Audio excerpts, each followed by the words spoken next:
अवतार मेहर बाबा की जय। अवतार मेहर बाबा की जय। अवतार मेहर बाबा की जय। प्रियतम मेहर प्रभू, आमच्यामध्ये उपस्थित होऊन आपण आम्हा सर्वांना आपल्या दर्शनाचा आणि सहवासाचा आनंद देऊन आमचे मार्गदर्शन करावे, हीच आपल्या चरणी प्रार्थना. थँक्यू बाबा. जय बाबा. हे प्रियतम परमेश्वरा, तुझ्यावर अधिकाधिक प्रेम करण्यासाठी आम्हा सर्वांना तू सहाय्य कर.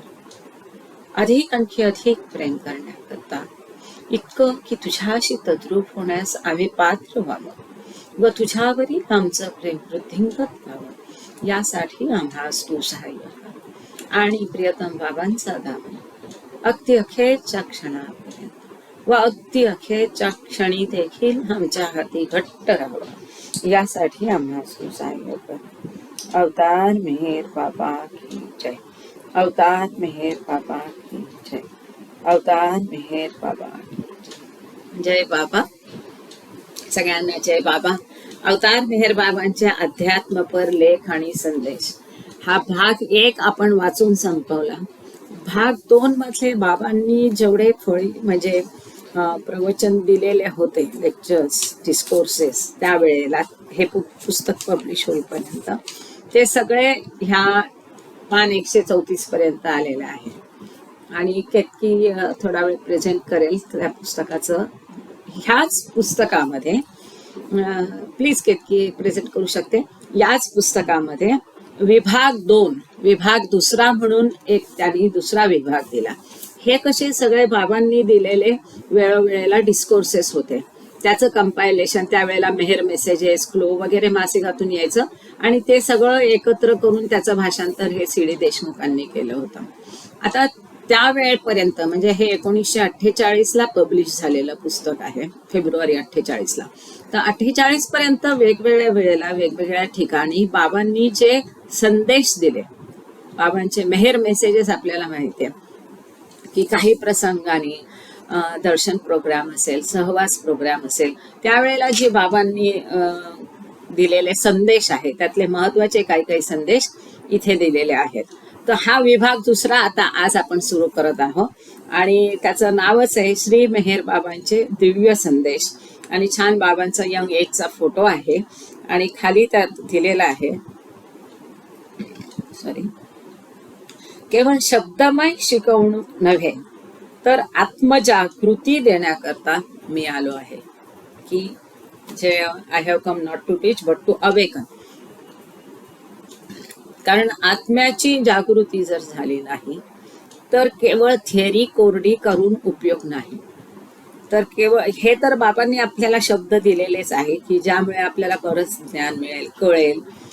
आणि तेवढंच करून बाबा थांबत नाही, तर बाबा आत्मजागृती सुद्धा देणार आहे. त्यानंतर हा एक चार्ट आहे सुंदर पैकी, आणि हा इतका क्लिअर आणि इतका सुंदर चार्ट, म्हणजे आता बाबांच्या एवढं लिटरेचर आपण वाचलंय, पण ह्याच्यात जितकं काही स्पष्टीकरण ह्याचं दिलंय इतकं सुंदर आहे की त्यात कुठे मनात काही शंका राहण्याचं कारणच नाही. रादर जर ह्यातनं काही शंका उरल्या तर गॉडस्पिक्स वाचू शकता, किंबहुना गॉडस्पिक्स मध्ये जर काही कळलं नाही तर ते या पुस्तकातून, या लेखातून किंवा ह्या चार्ट मधनं बाकी पूर्ण शंका निवारण होईल. आणि एका संदेशामध्ये इतकं काही ज्ञान किंवा रहस्य, इतकं काही उलगडलंय. एकाच संदेश हा इतका महत्वाचा आहे आणि इतका इंटरेस्टिंग आहे. प्रत्येक गोष्ट, एकच गोष्ट बाबा आपण बघतो दरवेळेला पुन्हा एका वेगळ्या अँगल मधनं उलगडत जातात. तसं इथे आपल्याला एक छान संदेश हा बाबांनी 17 मे, आज आहे 9 मे, तर 17 मे 1943 ला मेहराबादला हा संदेश बाबांनी दिला होता. त्या संदेशाचं आज आपण वाचन करणार आहोत. केतकी इथे प्रेझेंट करेलच, परंतु जेव्हा ह्या चार्ट संबंधी आधी प्रास्ताविक आहे, प्रास्ताविक मधनही बरंच कळेल. हा हा हा हा हो. तर आता चार्टचा फक्त दुसरी गोष्ट, हा चार्ट आता केतकीने प्रेझेंट केलेलाच आहे, तोही तुम्ही बघू शकता. आणि पण आत्ताच त्याचं काम नाही, कारण त्याच्यात नंतर मी तुला एक क्लोजअप घेऊन वेगवेगळे दिले, तर त्या त्या वेळेला ते ते दाखवशील. जरा शक्य आहे ना प्रेझेंटेशन मध्ये, पण आत्ता नाही, वेळ आहे त्याला. हो, थँक्यू, ग्रेट. तर आता हा चार्ट पुन्हा, आणि मी महेर बाबांच्या अध्यात्म पर लेख आणि संदेश जो आपलं व्हॉट्सअपचा ग्रुप आहे, ज्याच्यामध्ये ह्या पुस्तकाचं रोज एक एक दोन दोन पानं आपण टाकतो, वाचतो, तर मी आज मुद्दाम त्याच्यामध्ये पण हा चार्ट टाकून ठेवलाय. कारण सपोज तुम्हाला स्क्रीनवर ते व्यवस्थित दिसलं नाही, जरूर बघा. कारण काय आहे, हा लेक्चर ऐकत असताना लेक्चर बंद न करता 3 खाली गोळे असतात. एक चौकोन असतो मोबाईलमध्ये, एक गोळा असतो आणि एक त्रिकोण असतो. त्यातला जो गोळा मधलं बटन तुम्ही दाबलं तर तुम्ही तुमच्या होम पेजवर जाता. तिथून तुम्हाला व्हॉट्सअप ग्रुपला जाता येईल. फक्त मग तिथे दुसरे ग्रुप मेसेज वाचण्यात गुंगून जाऊ नका, फसू नका त्या मायावी याच्यात. जो मेहर बाबांचे लेख संदेश आहे तोच ग्रुप उघडून त्याच्यामध्ये हा, जेव्हा आत्ताच नव्हे, जेव्हा आपण ह्या चार्टचं वाचन करू, आकृतीचं स्पष्टीकरण बघू, त्यावेळेला तुम्हाला वाटलं तर तुम्ही तिथे पण हा चार्ट ओपन करू शकता. तिथे ओपन करण्याचं कारण एकच आहे की तुम्हाला ते स्क्रीनवर थोडंसं असं केलं ना, असं केलं की तो भाग एक्सपांड होतो. म्हणजे मला ह्याच्यात सुद्धा वाचून, किंवा आता मी चष्मा टाकलाय दुसरा करायला, माझा चष्मा तुटलाय, हा जुना आहे, नवीन टाकलाय, मला पण नीट दिसत नव्हतं. पण मी जे केतकीला पाठवलं व्हॉट्सअपवर, त्याला मी एक्सपांड करून करून मग ते वाचली आकृती आणि समजून घेतली. आणि मग तेच एक्सपांड केलेले 2-3 फोटो पण मी तिला पाठवलेत. कारण त्या भागात जेव्हा आपण येऊ त्यावेळेला त्याचा फार उपयोग होणार आहे आपल्याला समजून घ्यायला. अत्यंत सुंदर रेखाचित्र आकृती आहे आणि त्याचं स्पष्टीकरणही तितकंच सुंदर आहे. तर जेव्हा आपण आकृती समजून घेऊया, त्याच्यात हे प्रास्ताविक झालं, 1-2-3 पानं झाले. आतापासून तुला नाही प्रेझेंटेशन केलं तरी चालेल, मी सांगेन. आकृतीचे स्पष्टीकरण म्हणून आहे, त्यावेळेला आपण ही आकृती सगळेजण बघूया.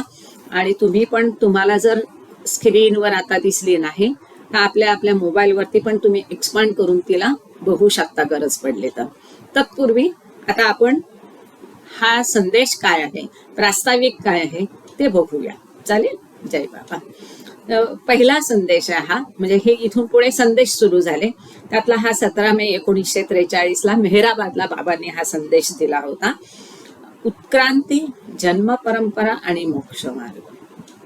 मोक्षाचा मार्ग, उत्क्रांती, इव्होल्युशन आणि जन्म परंपरा, या सगळ्याबद्दल किंबहुना आतापर्यंत तुम्ही जे ऐकलं, वाचलं, त्या सगळ्याचा सारांश सुंदर पद्धतीने, ऍडव्हान्स पद्धतीने इथे दिलेला आहे. किंवा जे आपण टिफिन लेक्चर मध्ये जे वाचतोय ते असं तुकड्या तुकड्यात एक एक पार्ट थोडा थोडा बाबांनी समजून सांगितलंय. आता इथे ते सर्व समावेशक सुंदर पद्धतीने आलेलं आहे. प्रास्ताविक.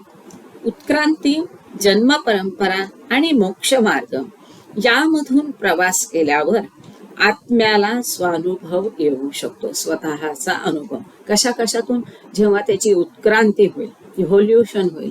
म्हणजे काय की जे ते कोहम ही इच्छा त्याला उद्भवते, किंवा एक बुडबुडा त्याला म्हटले, तो बुडबुडा उद्भवल्यानंतर तिथनं त्याचा पत्थर योनी, मग धातू, वनस्पती, कीटक, पशु, पक्षी, असं सगळं होत मानव, आणि मग पुढे त्याचा मानव झाल्यावर हितपर्यंत, मानव योनीपर्यंत झाली उत्क्रांती. मानव योनीमध्ये पुन्हा 84 लक्ष योनी असतात. स्त्रीचा जन्म, कधी पुरुषाचा जन्म. जे काही कर्म आपण करतो त्यातनं जे संस्कार उद्भवतात, त्या संस्कारातून हे जन्मांचं जंजाळ वाढत जातं. ती झाली जन्म परंपरा. आणि हा सगळा जंजाळ झाल्यावर कधीतरी तो थकतो, त्याला वाटतं ह्यात काही राम नाही, खरं काय आहे ते जाणण्याची जेव्हा त्याला उत्कंठा, खूप अभिलाषा, लालसा मनात तयार होऊन मग तो त्या मोक्षाच्या मार्गाला लागतो, तो झाला मोक्ष मार्ग. मग तिथून पडतो 7 पायऱ्यांचा प्रवास. जय बाबा. संजयजी, तुमचा माईक चालू आहे, बंद कराल प्लीज. तर तोच मोक्ष मार्ग. हा सगळा प्रवास केल्यावर मग त्या आत्म्याला स्वतःचा अनुभव येऊ शकतो. जय बाबा. माईक बंद कराल प्लीज. संजयजी, माईक बंद कराल, तुमचा माईक ओपन आहे. आणि पाठीमागनं आवाज येत आहेत बरेच, प्लीज बंद कराल. थँक्यू. केतकी, पूर्ण जाणीव शक्ती मिळवण्यासाठी, पूर्ण जाणीव, आता जी कॉन्शियसनेस आहे, जाणीव आहे, ती मानव योनीपर्यंत पूर्ण डेव्हलप झालेली असते. परंतु जसं मागे बाबांनी एक सुंदर शब्द त्याला उदाहरण वापरलं, ती जाणीव जसा आरशावर धूळ साचलेली असते आणि आपलं प्रतिबिंब आपल्याला दिसत नाही, तशी ही जी जाणीव आहे ती संस्कारांनी झाकोळलेली असते आणि म्हणून त्या आत्म्याला स्वतःचा अनुभव किंवा तोच परमात्मा आहे ही अनुभूती त्याला येऊ शकत नाही. मग ती पूर्ण शक्ती जी आहे, ती पूर्ण जाणीव जी आहे ती मिळवण्यासाठी, पूर्ण जाणीव शक्ती मिळवण्यासाठी तो उत्क्रांतीच्या प्रक्रियेमध्ये आपल्या भोवती वाढत्या प्रमाणात संस्कार गोळा करत जातो. इथे मनुष्य योनीत त्याची जाणीव पूर्ण झाली आहे, कॉन्शियसनेस पूर्ण झालेला आहे, परंतु तो झाकोळलेला आहे. मग तो मिळवण्याच्या प्रक्रियेमध्ये, ते संस्कार खर्च करण्याच्या प्रक्रियेत तो आणखी संस्कार गोळा करत जातो आणि मग अशा प्रकारे त्याचं संस्कारांच्या जाळ्यामध्ये तो गुंतला जातो आणि अखेरीस मानव देह मिळाला म्हणजे त्याला पूर्ण जाणीव व सर्व प्रकारचे स्थूल संस्कार प्राप्त होतात.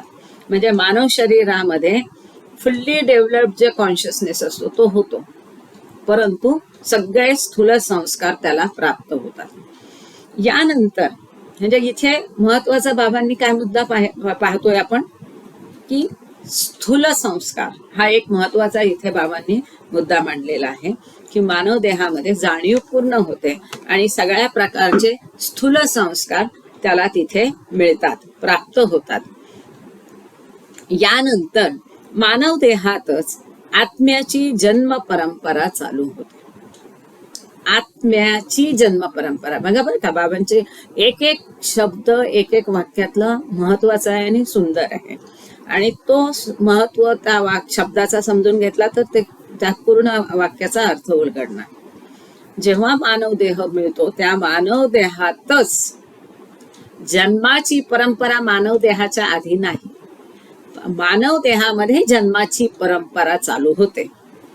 या अनेक जन्मांमध्ये उत्क्रांतीत मिळालेली पूर्ण जाणीव कायम ठेवूनच तो नानाविध चांगल्या व वाईट संस्कारांचा आळीपाळीने अनुभव घेतो.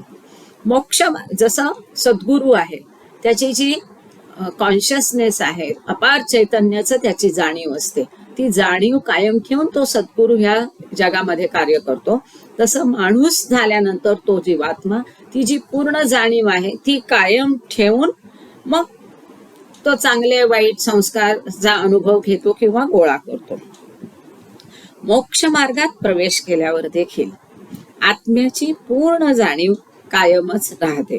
परंतु म्हणजे जो मोक्ष मार्गाचा अध्यात्म पथाचा टप्पा आहे किंवा 7 भूमिका आहेत, त्या 7 भूमिकांमध्ये सुद्धा त्याची जाणीव, ती पूर्ण जाणीव कायम राहते. परंतु काय, परंतु आत्म्यावरील संस्कार महत्वाचे. आत्म्यावरील मोक्ष मार्गावर जाणीव कायम राहते, पण जे आत्म्यावरचे संस्कार आहेत त्या हळूहळू पुसट व्हायला लागतात, फिके पडत जातात आणि शेवटी ते सगळे संस्कार नष्ट होऊन फक्त जाणीव, कारण कॉन्शियसनेस कायम राहिला पाहिजे, तेव्हा तो अपार कॉन्शियसनेस, अपार चैतन्य त्याला मिळेल. तर पुढे तेच दिलेलं आहे. परंतु मोक्ष मार्गात प्रवेश केल्यावर देखील आत्म्याची पूर्ण जाणीव कायमच राहते, परंतु आत्म्यावरील संस्कार उत्तरोत्तर फिके पडत जातात आणि अखेरीस ते सर्व नष्ट होऊन केवळ पूर्ण जाणीवच कायम राहते. संस्कार फिके होत असताना स्थूल, आता तुम्ही म्हणाल हे सगळं आपण बघितलंय, नवीन काय, पण आहे नवीन, काय काय नवीन आहे, कसं वेगळ्या पद्धतीने सांगितलंय किंवा हे सगळं कसं होतं, ह्याची प्रक्रिया काय होते हे फार छान पद्धतीने बाबांनी सांगितलं. संस्कार फिके होत असताना स्थूल संस्कार सूक्ष्म बनतात. मानव देह मिळाल्यानंतर त्याला कोणते संस्कार मिळतात? स्थूल संस्कार मिळतात. मोक्ष मार्गात त्यांनी पाऊल टाकल्यानंतर हळूहळू संस्कार फिके होतात आणि फिके होत असताना स्थूल संस्कार सूक्ष्म बनतात. आपण 7 पायऱ्या, मोक्ष मार्गातल्या 7 पायऱ्यांमध्ये बघितलं की पहिल्याच भूमिकेमध्ये स्थूल देह जातो म्हणजे जात नाही, पण स्थूल देहाचं जाणीव जाऊन त्याला सूक्ष्म देहाच्या जाणीवेमध्ये तो 3 भूमिकांमध्ये असतो. तर इथे वेगळ्या पद्धतीने बाबांनी तेच सांगितलं की संस्कार फिके होत असताना जे स्थूल संस्कार असतात ते सूक्ष्म बनतात. नंतर हे सूक्ष्म संस्कार मनोरूप होतात, मेंटल. कधी होतात? 6व्या भूमिकेमध्ये सूक्ष्म जगतातून जीवात्मा कारण जगतामध्ये जातो, मनोदेहाचं त्याला भान येतं. त्यावेळेला हे सूक्ष्म संस्कार जाऊन ते सूक्ष्म संस्कार अजून फिके होतात आणि ते मनोरूप होतात. आणि अखेरीस म्हणजे 7व्या भूमिकेमध्ये सद्गुरूचा आशीर्वाद, अखेरीस सर्व संस्कार पूर्णपणे नाहीसे होतात. सगळे संस्कार पूर्णपणे नाहीसे होणं जरुरी आहे का? कारण संस्कार शिल्लक असतील तर जीवात्मा परमात्मा होणार नाही, शिवात्मा होणार नाही, त्याची जाणीव त्याला होणार नाही, त्याचा अनुभव त्याला येणार नाही. मानव देह प्राप्त होईपर्यंत आत्म्यावरील संस्कारांचे गुंडाळे उत्क्रांतीच्या क्रमात अधिकाधिक वाढतात व दृढ होतात, म्हणजे पक्के होतात. व मानव देह प्राप्त झाल्यावर सुद्धा जन्म परंपरेचा अनुभव घेत असताना हे संस्कारांचे गुंडाळे कोणत्याही प्रकारे कच्चे होत नाही. परंतु मोक्ष मार्गामध्ये प्रगती करीत असताना संस्कारांचे गुंडाळे हळूहळू उकलले जातात व अखेरीस आत्मसाक्षात्काराच्या स्थितीत आत्म्यावरील सर्व संस्कार पूर्णपणे नष्ट होतात. आपण मागे एक प्रकरण बघितलं होतं आणि त्याच्यामध्ये संस्कारांचं उकलणं आणि संस्कार नष्ट होणं असा फरक बाबांनी दिला होता. आणि कसे संस्कार हळूहळू पुसट झाले म्हणजे ते नष्ट होत नाही. आणि तिथे त्यांनी गाठणचं एक उदाहरण, एक रुमालाला गाठण बांधली हे उदाहरण दिलं होतं. आणि जर त्याला आग लावली तर तो रुमालच जळून जातो, पण ती गाठ हळूहळू उलगडली तर गाठही उलगडते आणि रुमालाचं अस्तित्वही शिल्लक राहतं. आणि ते जाळून ते नष्ट करणं म्हणजे मजुबी अवस्था, हे सगळं बाबांनी सांगितलं होतं.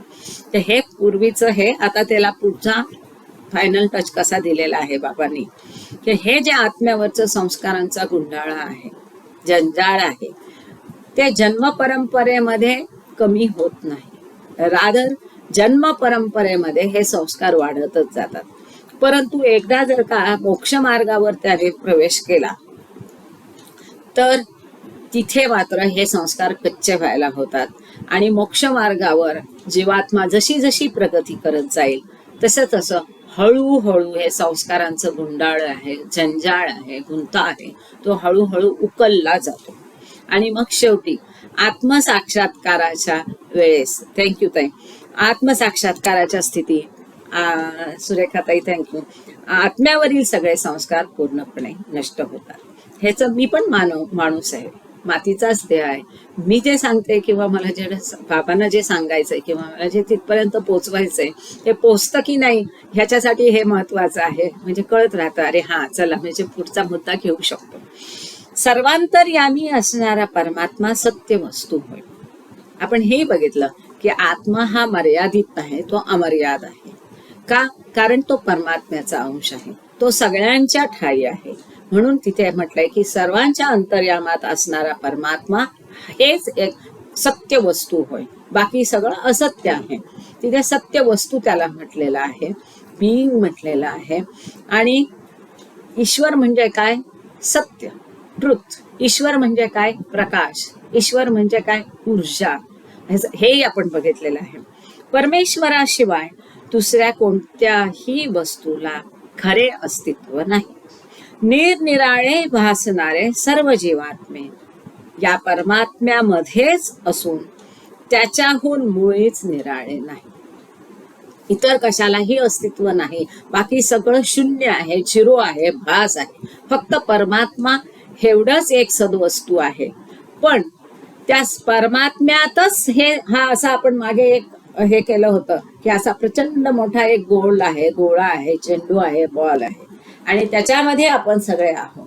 हे जी काही भासमय सृष्टी दिसते, वेगवेगळे भासणारे निरनिराळे जीवात्मे दिसतात, हे सुद्धा त्या परमात्म्यामध्येच सगळे आहेत.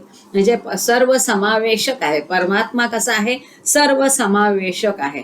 त्याच्याहून वेगळं, त्याच्याहून निराळं, त्याच्या बाहेर असं काही नाही. सगळं काही आहे त्या परमात्म्यामध्ये सामावलेलं आहे. ते जरी भासमय असलं, ते जरी विविध वाटत असले आत्मे, तरी ते वेगळे नसले, तरी ते जे वाटणं आहे, तो भास आहे, तो सुद्धा त्याच्या परमात्म्यामध्येच आहे. त्याच्याहून वेगळं असं, त्याच्याहून निराळं असं काहीही नाही.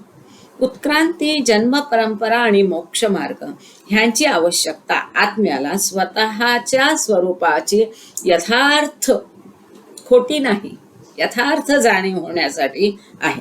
कशासाठी आहे? हे इव्होल्युशन कशासाठी, जन्म परंपरा कशासाठी, मोक्ष मार्ग कशासाठी, हा सगळा उपद्व्याप कशासाठी आहे? तर हा जो आत्मा आहे, आपला अंतरात्मा आहे, त्याला स्वतःच जे योग्य, यथार्थ म्हणजे योग्य जे आहे ते रूप जे आहे, त्याची जाणीव व्हायची, ती समजून घेण्यासाठी त्याला ह्या सगळ्या प्रक्रियेतून जायला लागतं. गुलाबजामू बनवतात, तो जो काही खवा आहे, साखर आहे, त्याला सगळी ती प्रक्रिया करून त्या साखरेच्या पाकात आणि त्यात मुरल्याशिवाय तो गुलाबजामू बनणार नाही. तसं ह्या आत्म्याला, जो की परमात्म्यापासून हा बुडबुडा वेगळा निघालेला आहे, त्याला त्या पूर्ण इव्होल्युशन, जी उत्क्रांती आहे, ती प्रक्रिया आहे, मग जन्म परंपरा आहे आणि मोक्ष मार्ग, ह्या सगळ्याची आवश्यकता. हे केल्यानंतरच त्या आत्म्याला स्वतःच्या मूळ रूपाची जाणीव होईल. त्या जाणीव होण्यासाठी ह्या सगळ्याची आवश्यकता आहे.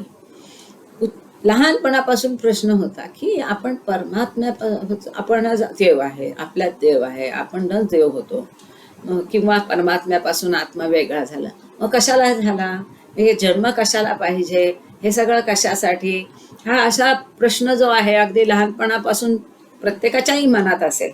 त्याचं इथे एका वाक्यात उत्तर सुंदर दिलेले आहे की त्या आत्म्याला स्वस्वरूपाची जाणीव होण्यासाठी हे सगळं उत्क्रांती, जन्म परंपरा आणि मोक्ष मार्ग याची जरुरी आहे.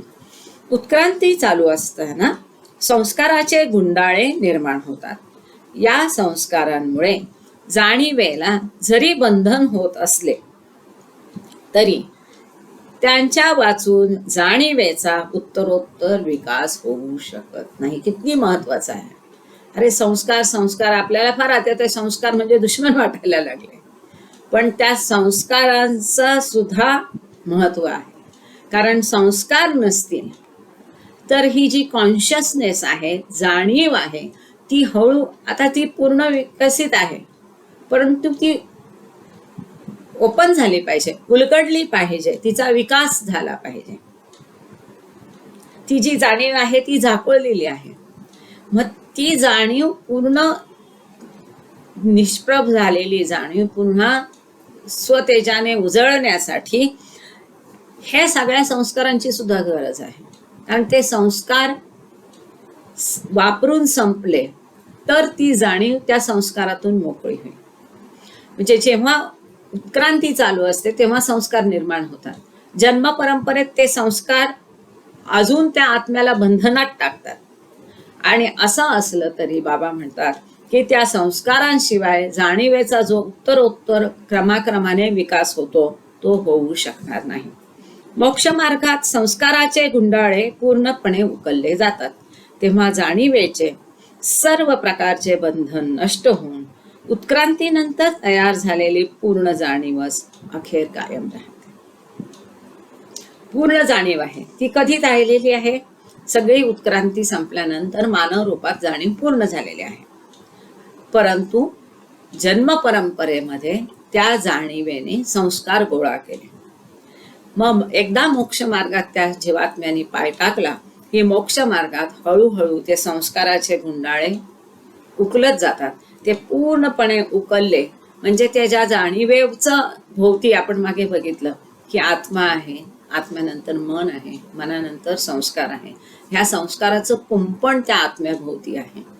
तर त्या आत्म्याच्या भोवती जे संस्काराचं कुंपण आहे, बंधन आहे, ते बंधन नष्ट होतं मोक्ष मार्गामध्ये. आणि मग जी उत्क्रांतीनंतर पूर्ण जाणीव झालेली आहे ती जाणीव कायम राहते, पण संस्कारांचंही बंधन नष्ट होतं. म्हणजेच त्या आरशावर साचलेली जी संस्कार रूपी धूळ आहे ती नष्ट झाली, म्हणजे त्या आरशामध्ये स्वतःचं प्रतिबिंब त्याला स्पष्ट दिसतं. मीच तो परमात्मा ही जाणीव त्याला होते. उत्क्रांती क्रमात संस्कारांचे गुंडाळे उत्पन्न होत असताना आत्मा 7 पायऱ्या खाली उतरतो. फार महत्वाचं आहे बरं. 7 पायऱ्यानंतर मोक्ष मार्ग आहे, गॉड रिअलायझेशन आहे, हे माहिती होतं. पण हे इथे बाबांनी एक नवीन वेगळा विचार मांडलेला आहे. उत्क्रांती क्रमात संस्कारांचे गुंडाळे उत्पन्न होत असताना आत्मा 7 पायऱ्या किंवा भूमिका खाली उतरतो आणि मोक्ष मार्गात संस्कारांचे गुंडाळे उकलले जात असताना, किती सुंदर आहे, आत्मा 7 पायऱ्यावर चढतो. म्हणजे परमात्म्यापासून जेव्हा जीवात्मा झाला आणि तो जीवात्मा जेव्हा पत्थर योनीपर्यंत मानव योनीपर्यंत पासून मानव योनीपर्यंत जातो, त्यावेळा संस्कारांचे गुंडाळे उत्पन्न होत जातात. संस्कारांचं गाठोडं, जंजाळ, गुंडाळे उत्पन्न होत जातात. आणि आत्मा जो परमात्मा किंवा उच्च स्थितीला असतो, त्या उच्च स्थितीपासून तो 7 पायऱ्या 7 भूमिका खाली उतरतो. परमात्म्यात एकरूप असलेला आत्मा 7 पायऱ्या 7 भूमिका खाली उतरतो आणि मोक्ष मार्गामध्ये जेव्हा तो प्रवेश करतो तेव्हा संस्काराचे गुंडळे उकेलले जातात आणि तोच आत्मा 7 पायऱ्या किंवा 7 भूमिका पुन्हा वर चढतो. हे कळलं? हे कळलं तर आपण कुणी एकाने हो म्हणून सांगा, तर पुढे जाऊया, नाही तर अजून एक्सप्लेन करायला. थँक्यू पद्मावर भाऊ, जय बाबा. परंतु एकदा ते परत वाचते आणि पुढे जाऊया. उत्क्रांती क्रमात संस्कारांचे गुंडाळे उत्पन्न होत असताना आत्मा 7 पायऱ्या किंवा भूमिका खाली उतरतो आणि मोक्ष मार्गात संस्कारांचे गुंडाळे उकलले जात असताना आत्मा 7 पायऱ्या वर चढतो. परंतु उतरणे आणि चढणे हे दोन्हीही केवळ भासच होते. सर्वव्यापी आत्म्याची अखंड अनंतता सर्व स्थितीत कायमच नसते. त्यात चढणे उतरणे किंवा इतर दुसरी कोणतीही हालचाल होत नाही. असं जरी असलं तरी बाबा सांगतात की हे आत्म्याचं 7 पायऱ्या खाली चढणं असू दे किंवा 7 पायऱ्या वर चढणं असू दे, हे जे काही आहे ते भास आहे. कारण सगळ्या स्थितीत बांधलेला जरी असला संस्कारांनी, तरी आत्मा तसाच राहतो. तो कसा आहे? आत्मा अखंड आहे, अनंत आहे. त्याचं अनंतपण किंवा अखंडत्व ते कधीही नष्ट होत नाही. हे पण आपण मागे एका प्रकरणात बघितलेलं आहे. ते जे एका प्रकरणात एक एक गोष्ट बाबांनी सांगितली होती, ती सगळी एकत्र मोठ कशी बांधली ते बघा आता. निरनिराळ्या राष्ट्रांचे, धर्मांचे आणि जातीचे जे स्त्री पुरुष आहेत, त्या सर्वांचा आत्मा एकच आहे आणि त्यांना परस्परांना मदत किंवा विरोध करण्याचा, त्याचप्रमाणे शांततेचा किंवा युद्धाचा, चांगला किंवा वाईट जो अनुभव येतो, तो देखील शून्य स्वरूप असलेल्या देहांच्या किंवा मनांच्या द्वारे मिळत असल्यामुळे भ्रमाचाच भाग आहे. की बाबा सांगतात, हे जेवढे तुम्हाला वेगवेगळ्या राष्ट्राचे, धर्माचे, जातीचे स्त्री पुरुष वेगवेगळे दिसतात, ते दिसायला जरी वेगळे असले तरी त्या सगळ्यांचा आत्मा एकच आहे. किती महत्वाचं आहे. आणि बाबांनी मागे एका प्रकरणात सांगितलं होतं की हा विचार ठेवून जर समाज कार्य कुणी केलं की सगळ्यांचा आत्मा एकच आहे, इंडिव्हिजिबल आहे, अखंड आणि अनंत आहे, ते फक्त वेगळं वाटणं हा भास आहे, हा विचार करून जर समाजकार्य किंवा मोठमोठे सामाजिक प्रश्न आणि राष्ट्रीय प्रश्न सोडवायचा प्रयत्न केला तर ते उत्तम पद्धतीने सोडवता येते. हे त्याचं मूळ आहे की सगळ्यांचा आत्मा एक आहे. त्यांना जे ते काही एकमेकांना मदत करतात, विरोध करतात, युद्ध करतात, चांगला किंवा वाईट अनुभव येतो, हे सगळं काय आहे? हा जो देह आहे, हा देह स्थूल देह हा शून्य रूप आहे, भास आहे. त्या देहाच्या किंवा मनाच्या द्वारे हा अनुभव मिळत असल्यामुळे हे सगळे अनुभव हा भ्रमाचा भासाचा एक भाग आहे. द्वैतातील रूपमय सृष्टी उत्पन्न होण्यापूर्वी ज्ञान, शक्ती आणि आनंदाचा अखंड आणि अमर्याद महासागरच असलेला परमात्मा याशिवाय दुसरी कोणतीही वस्तू अस्तित्वात नव्हती. ही जी सृष्टी आहे ती उत्पन्न होण्यापूर्वी ही सृष्टी कशी आहे? द्वैतमय आहे. तुझं माझं वेगळं हा भाव उत्पन्न करणारी आहे. ही भासमय सृष्टी आहे, रूपमय सृष्टी आहे. ही सृष्टी उत्पन्न होण्यापूर्वी काय होतं? फक्त एक अथांग शांत महासागर होता. महासागर म्हणजे सागर नाही. आपल्याला समजण्यासाठी बाबांनी ते सांगितलंय. आपण कल्पना करायची जोपर्यंत आपल्याला अनुभव येत नाही आणि त्याचं दर्शन होत नाही की अनंत शक्ती, अनंत ज्ञान आणि अनंत आनंदाचा हा प्रचंड महासागर फक्त होता आणि तो शांत होता, अखंड होता, अमर्याद होता. तिथे परमात्मा एवढंच. परमात्मा म्हणजे काय? अखंड आनंद, अनंत आनंद, अनंत शक्ती आणि अनंत ज्ञान म्हणजे परमात्मा. आणि त्या अशा परमात्म्याशिवाय दुसरी कोणतीही वस्तू अस्तित्वातच नव्हती. परंतु या महासागरास स्वतःचा जाणीवयुक्त अनुभव नव्हता. हा प्रचंड ज्ञानाचा, आनंदाचा, शक्तीचा महासागर होता. पण त्या महासागराला जाणीव नव्हती की मी महासागर आहे, माझ्यात अनंत शक्ती, अनंत ज्ञान, अनंत आनंद भरलेला आहे, माझ्याशिवाय दुसरं काही अस्तित्व नाही, मीच महासागर आहे आणि मला अस्तित्व आहे. ही जाणीव त्या महासागराला नव्हती. कल्पना करा की हा, आता बाबा पुढे सांगतात, इमॅजिन, कल्पना करा की हा महासागर अत्यंत शांत आणि स्थिर आहे व स्वतःच्या शक्तीची आणि ज्ञानाची व आनंदाची जाणीवही त्याला नाही. त्याला जाणीवच नाही. म्हणजे ही कोणती अवस्था? परात्पर परब्रह्म अवस्था, बियॉन्ड गॉड अवस्था, ज्याला टिफिन लेक्चर मध्ये बाबांनी बेभान भगवान म्हटले की असा की ज्याला स्वतःचं भान नाहीये, ज्याला ह्याचं स्वतःच्या अनंत अस्तित्वाचं, अनंत ज्ञान, अनंत शक्तीचं ज्ञान नाही. अशा परमेश्वराकडे जर तुम्ही काही मागितलं तर ते पूर्ण करणार कोण? कारण त्याला त्याची जाणीवच नाहीये. आणि तिथे बाबांनी म्हटलेलं होतं की तुकाराम श्रेष्ठ की ईश्वर श्रेष्ठ, तर मी म्हणेल तुकाराम श्रेष्ठ, असं बाबांनी समजून सांगितलं होतं. म्हणजे जो ईश्वर देहात आहे म्हणजे सद्गुरू किंवा अवतार, जो सगुण रूपधारी आहे, ज्या ईश्वराला स्वतःचं भान आहे, त्रिगुणात्मक आहे, त्याला ज्याची जाणीव आहे, त्या ईश्वराकडे तुम्ही तुमचं गाऱ्हाणं मागितलं तर ते पूर्ण होईल असं बाबांना म्हणायचं होतं. किंबहुना तिथे ते श्रेष्ठत्व जे आहे ते त्यांनी सांगितलेलं आहे. तर हा असा जो परमात्मा एकच सद्वस्तू आहे, परंतु त्या परमात्म्याला तो अत्यंत शांत स्थिर आहे, पण त्याला त्याची जाणीव नाही. त्याला स्वतःच्या ज्ञानाची, शक्तीची आणि आनंदाची जाणीव नाही. एवढेच नव्हे तर आपण स्वतः महासागर आहोत हे देखील त्याला माहीत नाही. व या महासागरात जे असंख्य जलबिंदू आहेत त्यांना देखील आपण जलबिंदू असल्याची, आपण महासागरात असल्याची किंवा महासागराचाच आपण भाग असल्याची जाणीव या जलबिंदूंनाही नाही. ते एकरूप आहेत. ते त्या अखंड एकच वस्तू, सद्वस्तू परमात्म्यात विलीन आहेत. त्यांना आपण आहो ह्याची जाणीव नाही.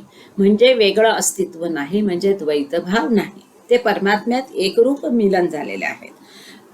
अशी स्थिती होती परमात्म्याची प्रारंभीची, ही सृष्टी उत्पन्न होण्यापूर्वीची परमात्म्याची प्रारंभीची सुरुवातीची स्थिती ही अशी होती. स्वतःचे स्वरूप कळण्याची जिज्ञासा जागृत झाल्यामुळे या महासागरात खळबळ उत्पन्न होते. ह्या महासागरामध्ये स्वतःच काय आहे, कोहम, मी कोण आहे, मी काय आहे, ही जिज्ञासा जागृत झाली आणि त्यामुळे या महासागरात खळबळ उत्पन्न झाली. थँक्यू पद्मावर्मा. आणि ह्यालाच बाबांनी मागे टिफिन लेक्चरमध्ये आपण बघितलंय की त्याला सांगितलं होतं की ही पहिली इच्छा, आणि संस्कार कुठून उत्पन्न होतात? इच्छेतून होतात. म्हणजे पहिला संस्कार कधी उत्पन्न झाला? पहिल्या इच्छेबरोबर. आणि पहिली इच्छा काय होती?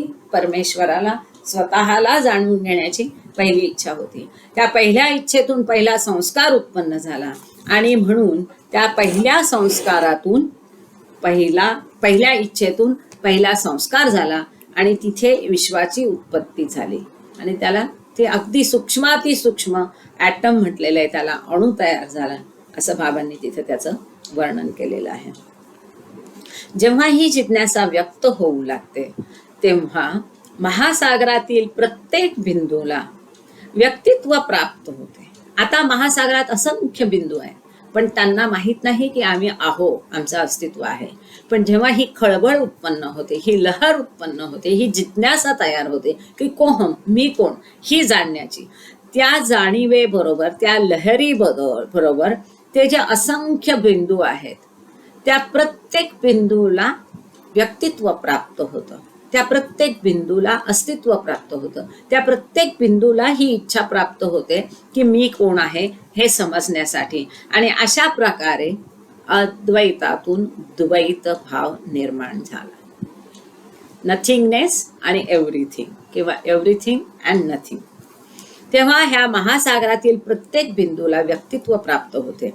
या जिज्ञासेमुळे महासागरातील शांत जलामध्ये जेव्हा खळबळ उत्पन्न होते तेव्हा त्यामधील जलबिंदूंच्या सभोवती अनेक बुडबुडे किंवा आकार उत्पन्न होतात. जेव्हा ही लहर उत्पन्न होते, ही जिज्ञासा तयार होते. महासागर कसा आहे? तो परमात्मा शांत आहे, पण ती लहर उत्पन्न झाल्याबरोबर त्याच्यात खळबळ होते, आणि असंख्य जलबिंदूंच्या भोवती अनेक महासागरात बाबांनी ही कल्पना करायला सांगितली. सागराच्या माध्यमातून परमात्मा आणि सृष्टीच्या उत्पत्तीचं बाबा रहस्य समजावून सांगतात की हा जो असं शांत महासागर आहे, त्यात असंख्य जलबिंदू आहेत, पण त्यांना अस्तित्वाची कल्पना नाही. पण लहर उत्पन्न झाल्याबरोबर या प्रत्येक जलबिंदू भोवती बुडबुडा तयार होतो. काय होतो? जलबिंदूला स्वतःला अस्तित्व वेगळं नाही. हा बुडबुडा इतका सुंदर शब्द आहे की ती लहान मुलं फुंकतात आणि बुडबुडे तयार होतात साबणाच्या फेसापासून. आणि ते कसे असतात? दिसतो तर खरं बुडबुडा, पण तो असतो. त्याला तुम्ही हात लावून पकडायचा प्रयत्न करा, हातात येतो, स्पर्श झाल्याबरोबर तो नाहीसा होतो, नष्ट होतो, काहीच नसतं तिथे, काही राहत पण नाही, काही दिसत पण नाही. तर असं त्या महासागरामध्ये हलचल झाल्यावर त्या बिंदूंच्या भोवती बुडबुडे तयार होतात. असे अनेक बुडबुडे तयार होतात, आणि अशा प्रत्येक जलभोवती बिंदू भोवती अनेक बुडबुडे किंवा आकार उत्पन्न होतात. आणि ह्या बुडबुड्यांमुळेच जलबिंदूंना म्हणजेच जीवात्म्याला व्यक्तित्व प्राप्त होते. हा एकच परमात्मा सद्वस्तू आहे, तो अखंड आहे, पण त्यात लहर उत्पन्न झाल्याबरोबर ज्या जलबिंदूंना स्वतःच्या अस्तित्वाची जाणीव नव्हती, त्या जलबिंदूंना सुद्धा त्यांच्या भोवती बुडबुडा तयार होतो. कसला बुडबुडा आहे? हा संस्कारांचा, कारण ती इच्छा उत्पन्न झाली. आणि त्या बुडबुड्यामुळे खरं त्याला अस्तित्व असतं नाही, पण त्या बुडबुड्यामुळे जलबिंदूंना म्हणजे जीवात्म्याला स्वतःचं व्यक्तित्व प्राप्त होतं. बुडबुड्यामुळे अखंड महासागरात खरोखरचे निरनिराळे भाग होत नाही. बुडबुडा झाला तरी तो कुठे असतो? तोही महासागराचाच भाग आहे, तो वेगळा नसतो. पण तो बुडबुडा स्वतःला वेगळं समजायला लागतो, कारण तो बुडबुडा आहे, तो असं भासतो, दिसतो, पण तो असत नाही. त्यांच्यामुळे जलबिंदू हे महासागरापासून वास्तविकपणे निराळे होऊ शकत नाही. बुडबुड्यांमुळे जलबिंदूंना निराळेपणाचा किंवा व्यक्तित्वाचा केवळ आभास मात्र होतो. आता आपण फार हे महत्वाचं आहे आणि हेच मेन आहे की त्या महासागरापासून ते वेगळे नसतात, पण त्यांना वेगळेपणाचा भासच होतो. हाच द्वैत भाव, आणि हा भास द्वैत भाव जाणार तेव्हा तो महासागरात एक होणार, म्हणजे परमात्म्याशी विलीन होणार. आता आपण एका जलबिंदूचे किंवा जीवात्म्याचे जीवन आरंभापासून शेवटपर्यंत पाहू. एक जो आता बाबांनी सांगितलं की जलबिंदू किंवा जीवात्मा कसा तयार झाला. आता त्या जीवात्म्याचं सुरुवातीपासून शेवटपर्यंतचा प्रवास कसा आहे तो आपण पाहू. ते आता पुढे बाबा त्या जीवात्म्याचा प्रवास समजावून सांगणार. सभोवती बुडबुडा किंवा आकार निर्माण झाल्यामुळे जलबिंदूमध्ये किंचित जाणीव उत्पन्न होऊन व्यक्तित्वाचा म्हणजे निराळेपणाचा भास उत्पन्न होतो. जलबिंदूत म्हणजे जीवात्म्यात उत्पन्न झालेल्या या जाणीवेला आत्म्याचे किंवा महासागराचे ज्ञान नसते. आता या बुडबुड्यामुळे त्याला वाटतं, एक छोटी जाणीव तयार झाली आणि त्याला वाटतं मी वेगळा आहे, परंतु तिथे त्याला स्वतःचं जीवात्म्याचं आत्मा स्वरूप किंवा महासागराचं परमात्मा स्वरूप ज्ञान नसतं.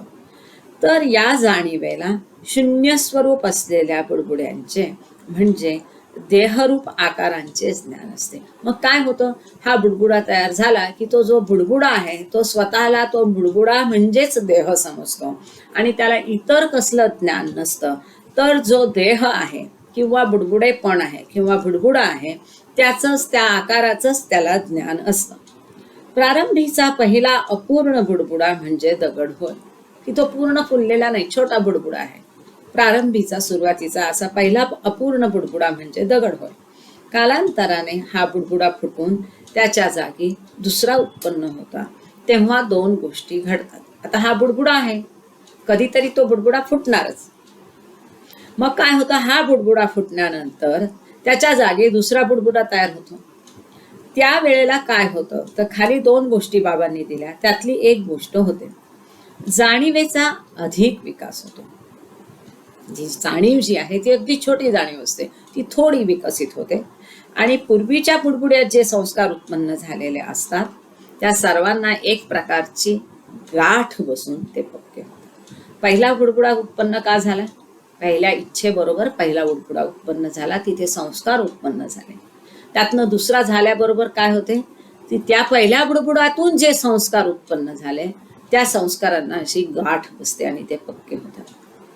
नवीन बुडबुडा उत्पन्न झाल्यावर जाणीव वाढते, परंतु जलबिंदूच्या म्हणजे जीवात्म्याच्या या वाढत्या जाणीवेत नवीन बुडबुड्याचे किंवा आकाराचेच ज्ञान असते. आता पहिला बुडबुडा गेला, नवीन बुडबुडा तयार झाला, पण नवीन बुडबुडा झाल्यानंतर पुन्हा त्याची जाणीव थोडीशी वाढली.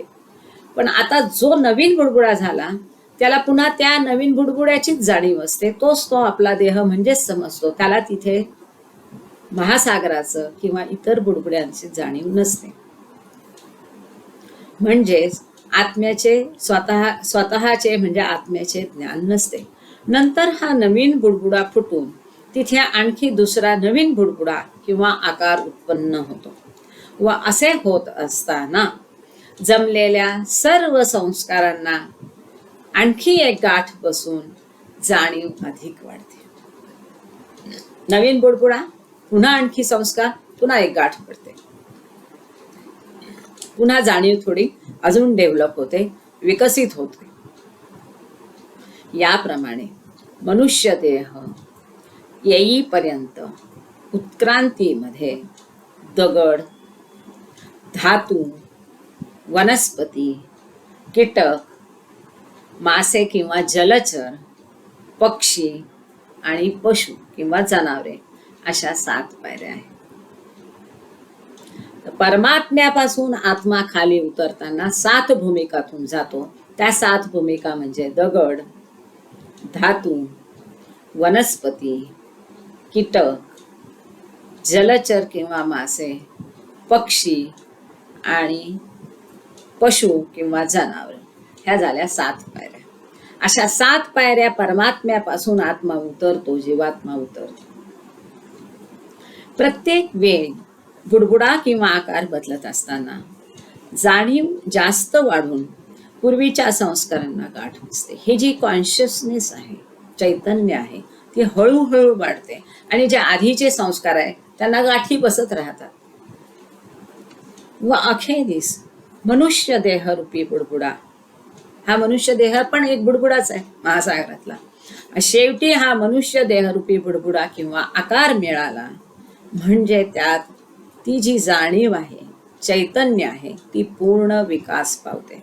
परंतु उत्क्रांतीमध्ये संस्कारांची वेष्टने निर्माण होत असताना, वेष्टन म्हणजे एकावर एक लहर किंवा एकावर एक परत त्याला म्हणतो आवरण, संस्कारांची एकावर एक आवरण निर्माण होत असताना संस्कारांना ज्या गाठी बसतात त्यांच्यामुळे बिंदुरूप जीवात्म्याची जाणीव बुडबुड्यावर म्हणजे आकारावरच जपून राहते.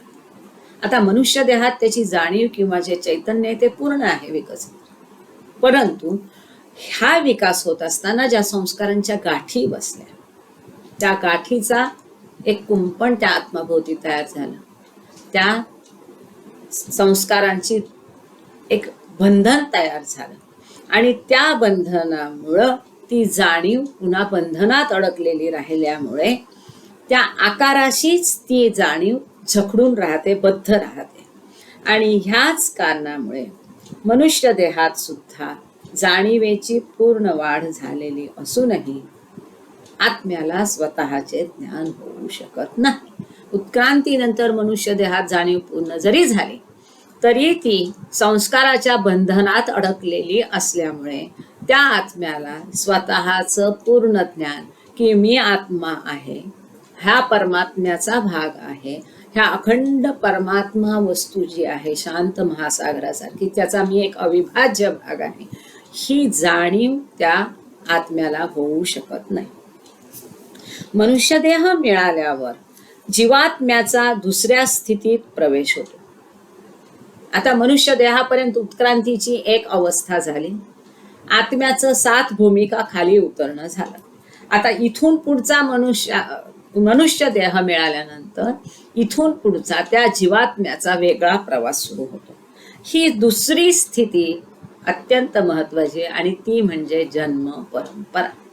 मनुष्य देह मिळाल्यानंतर जन्म परंपरा सुरू होते आणि जन्म परंपरा आणि कर्म असं एक प्रकरण ह्याच पुस्तकाच्या पहिल्या भागामध्ये 7 त्याचे भागामध्ये आपण हे प्रकरण बघितलेलं आहे की जन्म परंपरा आणि कर्म, की त्याच्यामध्ये मृत्यूचं महत्व, गतजन्माचं अस्तित्व, त्यांचं रहस्य, स्वर्ग आणि नरक, अशा बऱ्याच गोष्टी उलगडून एक एक टप्प्यावाईज बाबांनी त्यात सांगितलेल्या आहेत. तर जेव्हा मनुष्य देह मिळतो तेव्हा ती दुसऱ्या स्थितीला प्रारंभ होतो आणि ती दुसरी स्थिती म्हणजे जन्म परंपरा. मनुष्य देह मिळाल्यावर संस्काराचे अधिकाधिक गुंडाळे होण्याची क्रिया बंद होते. आता तुम्ही म्हणाल हे असं कसं? तर पहिल्या क्रियेमध्ये त्याच्या गाठी बनत चालल्या होत्या, तर त्या आता मनुष्य देह मिळाल्यानंतर ते जे गुंडाळे तयार होत होते, गाठी होण्याचे होते, ती क्रिया बंद होते. ते जे असतात स्थूल संस्कार, पशुयोनीपर्यंतचे मिळालेले संस्कार ते नैसर्गिक नॅचरल संस्कार असतात. ह्या स्थितीत, आणि ते नॅचरल संस्कार असतात. आपण हे पण संस्कारांचे प्रकार बघितलेले आहेत. नॅचरल संस्कार, प्रारब्ध संस्कार, विज्ञानी संस्कार आणि योगायोग संस्कार. तर हे मनुष्य देहा मिळेपर्यंत जे झालेले असतात ते नैसर्गिक सगळं, तिथे बुद्धी नसते, जाणीव नसते पूर्ण, म्हणून ते संस्कार कसे असतात? नॅचरल संस्कार असतात, जे गडद असतात, नष्ट करायला सोपे नसतात, त्याच्या गाठी बसलेल्या असतात. पण मनुष्य देहामध्ये जाणीव पूर्ण विकसित झालेली असते, बुद्धी असते, तरतम भाव त्याला कळतो, चांगल्या वाईटाची पारख असते, काय करायचं काय नाही करायचं, काय चांगलं वाईट हे त्याला कळतं. मग तिथे जे संस्कार असतात ते त्याच्या कर्मानी तयार झालेले संस्कार असतात, म्हणून त्याला प्रारब्ध संस्कार म्हटलेला आहे. तर इथे ह्या स्थितीत जीवात्म्याला एकानंतर एक असे 84 लक्ष देह घ्यावे लागतात. हे बाबांनी इथे म्हणून ठेवलेले आहे. जे पत्थर योनीपासून पशु योनीपर्यंत जी उत्क्रांती आहे, त्यानंतर जो मानव देह मिळतो, तो मानव देह मिळाल्यावर जन्म परंपरा सुरू होते आणि ही जन्म परंपरेमध्ये त्या जीवात्म्याला एकानंतर एक अशा 84 लक्ष देह देह घ्यावे लागतात. 84 लक्ष योनी नाही, 84 लक्ष देह घ्यावे लागतात. हे मनुष्य देह कधी पुरुषांचे तर कधी स्त्रियांचे असतात. आणि त्याचप्रमाणे जीवात्मा अनेक मनुष्य देह घेऊन कधी भिकारीपणाचा तर कधी राज्यपदाचा, याप्रमाणे निरनिराळ्या सुखदुःख रूप द्वंद्वांचा चांगल्या आणि वाईट संस्कारानुरूप अनुभव घेतो. मनुष्य देहातील या जन्म परंपरेमध्ये पूर्वीचे काही संस्कार खर्च होऊन जातात, परंतु या क्रियेत संस्कारांचे गुंडाळे ज्या गाठी बसलेल्या आहेत त्याला आपण गुंडाळे म्हटलंय. संस्कारांचे गुंडाळे उकलले जात नाही. मनुष्य देह प्राप्त झाल्यानंतर काही संस्कार खर्च होतात, पण ज्या संस्कारांच्या गाठी उत्क्रांती क्रियेत तयार झालेल्या आहेत किंवा गुंडाळे तयार झालेले आहेत, ते गुंडाळे पण मनुष्य देहानंतर ते गुंडाळे होत नाहीत, फक्त संस्कार होतात. संस्कार तयार होतात, खर्च होतात. खर्च करण्याच्या प्रक्रियेत पुन्हा नवे संस्कार होतात, ते ठीक आहे, पण संस्कारांच्या गाठी तयार होत नाही, गुंडाळे तयार होत नाही. आणि जे आधीचे गुंडाळे तयार झालेले आहेत ते पण उकलले जात नाही, कारण पूर्वीचे संस्कार खर्च होऊन त्यांचा अनुभव घेत असताना दुसरे नवीन संस्कार उत्पन्न होत असतात. ज्यावेळी मनुष्य मोक्ष मार्गात प्रवेश करतो तेव्हाच त्याच्या संस्कारांचे गुंडाळे उकलले जाण्यास सुरुवात होते. जोपर्यंत मोक्ष मार्गात प्रवेश करत नाही, आध्यात्मिक पथावर मार्गक्रमण करायला सुरुवात करत नाही, तोपर्यंत संस्कारांचे गुंडाळे किंवा गाठी उलगडल्या जायला सुरुवात होत नाही. आणि संस्कारांच्या गाठी उकलणं आणि संस्कारांच्या गाठी नष्ट होणं ह्याच्यामध्ये महद अंतर आहे. मागच्या वेळेस आपण हे सांगताना एक ते हेही गाण्याचं सांगितलं होतं, बंधनापासोनी उकलल्या गाठी घेता आली मिठी सावकाश. ते जे संस्कारांचं बंधन आहे त्याच्या गाठी उकलल्यानंतर परमेश्वराशी किंवा विठोबाशी सावकाश मिठी घेता आली. ह्या क्रियेत नवीन दुसरे संस्कार उत्पन्न होत नाही. कधी? जेव्हा मोक्ष मार्गात प्रवेश केला जातो आणि तिथे संस्कारांच्या गाठी उकलायला सुरुवात होते, उलगडायला, सुटायला. गाठ आहे ती, मारलेली एक गाठ आहे. अशी जी आपल्या सगळ्यांना माहिती आहे, अशी गाठ असते, ती गाठ बसलेली असते, ती सोडवावी लागते.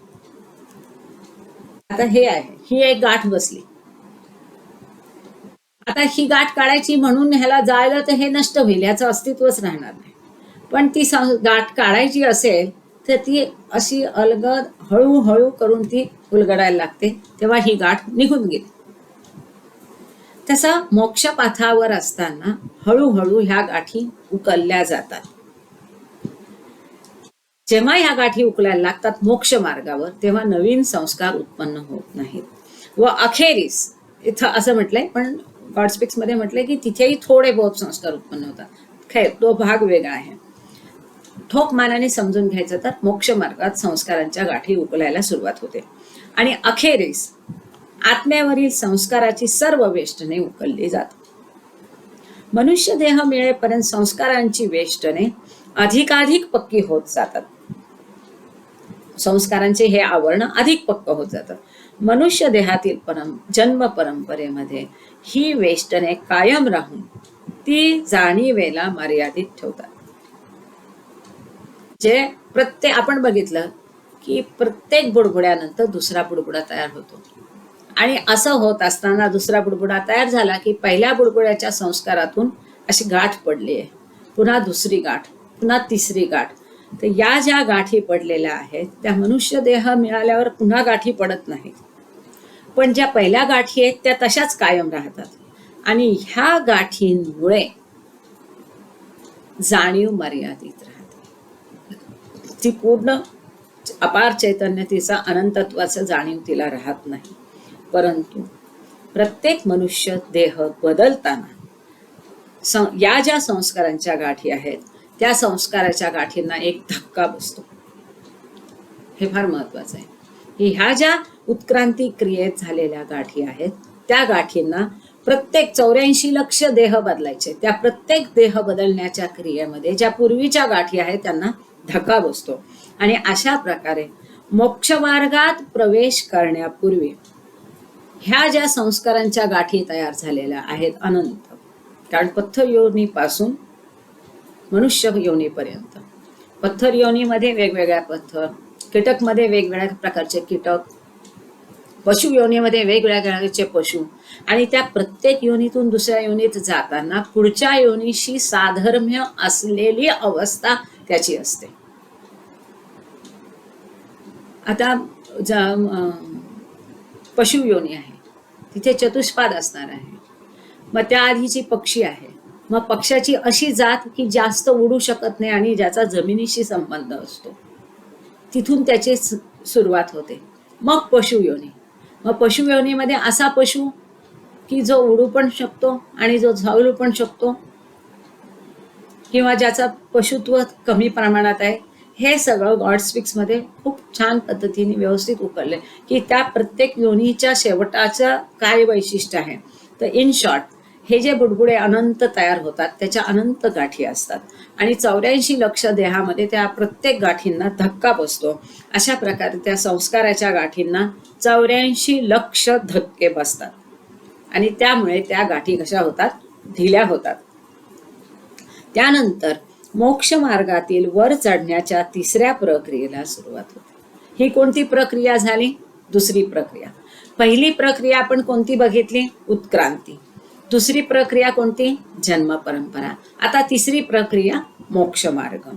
आता मोक्ष मार्गातील वर चढण्याच्या तिसऱ्या प्रक्रियेला सुरुवात होते. पहिल्या प्रक्रियेत काय झालं? आत्मा परमात्मा उच्च स्थितीतून 7 भूमिका खाली आला. आता दुसऱ्या पायरीमध्ये त्या जन्म परंपरांमध्ये त्या संस्काराच्या गाठींना धक्के बसले. आता मोक्ष मार्गात त्या संस्कारांच्या गाठीला धक्के बसून बसून त्या ढिल्या झाल्यावर तो मोक्ष मार्गात प्रवेश करतो. आता मोक्ष मार्गात प्रवेश केल्यावर त्या आत्मा पुन्हा 7 भूमिका ओलांडून मग परमात्म्याशी त्याचं मिलन होईल. त्यानंतर मोक्ष मार्गातील वर चढण्याच्या तिसऱ्या प्रक्रियेला सुरुवात होते. या प्रक्रियेमध्ये महासागरातील जलबिंदूवरील म्हणजे आत्म्यावरील संस्कारांची वेष्टने हळूहळू उकलली जाण्यास सुरुवात होते. असे होत असताना संस्कार उत्तरोत्तर अधिक फिके होत जातात, ढिले होत जातात आणि आत्म्याची जाणीव हळूहळू हळूहळू स्वतःकडे वळते. आत्मा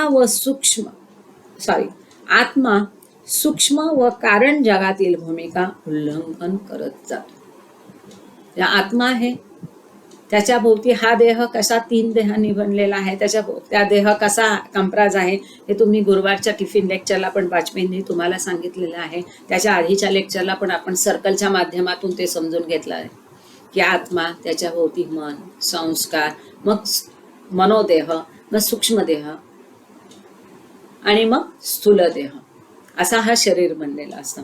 तर हळूहळू त्याचे संस्कार फिक्के होत झाले म्हणजे त्याची स्वतःकडे जाणीव वाढत जाते आणि तो आत्मा हळूहळू एक एक भूमिका म्हणजे सूक्ष्म आणि कारण जगातील भूमिका ओलांडत जातो आणि त्याचे सर्व संस्कार नाहीसे झाल्यावर, जोपर्यंत सगळे संस्कार संपूर्ण नष्ट व्हावे लागतात, थोडा सुद्धा शिल्लक राहून चालत नाही आणि आत्मा, तो जीवात्मा स्वतः हे संस्कार नष्ट करू शकत नाही संपूर्णपणे, त्याला सद्गुरूची मदत घ्यावी लागते आणि ते 7व्या भूमिकेत होतात.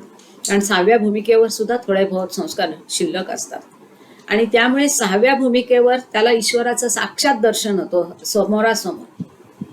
परंतु असं दर्शन झालं तरी तो ईश्वराशी एकरूप होऊ शकत नाही. मी ईश्वर आहे ही जाणीव त्याच्यामध्ये उत्पन्न होत नाही, कारण त्याचे थोडे संस्कार शिल्लक असतात आणि ते थोडे बहुत संस्कारांमुळे द्वैत भाव शिल्लक असतो. तो अजूनही ईश्वराला कोणीतरी वेगळा आणि स्वतःला वेगळा समजत असतो.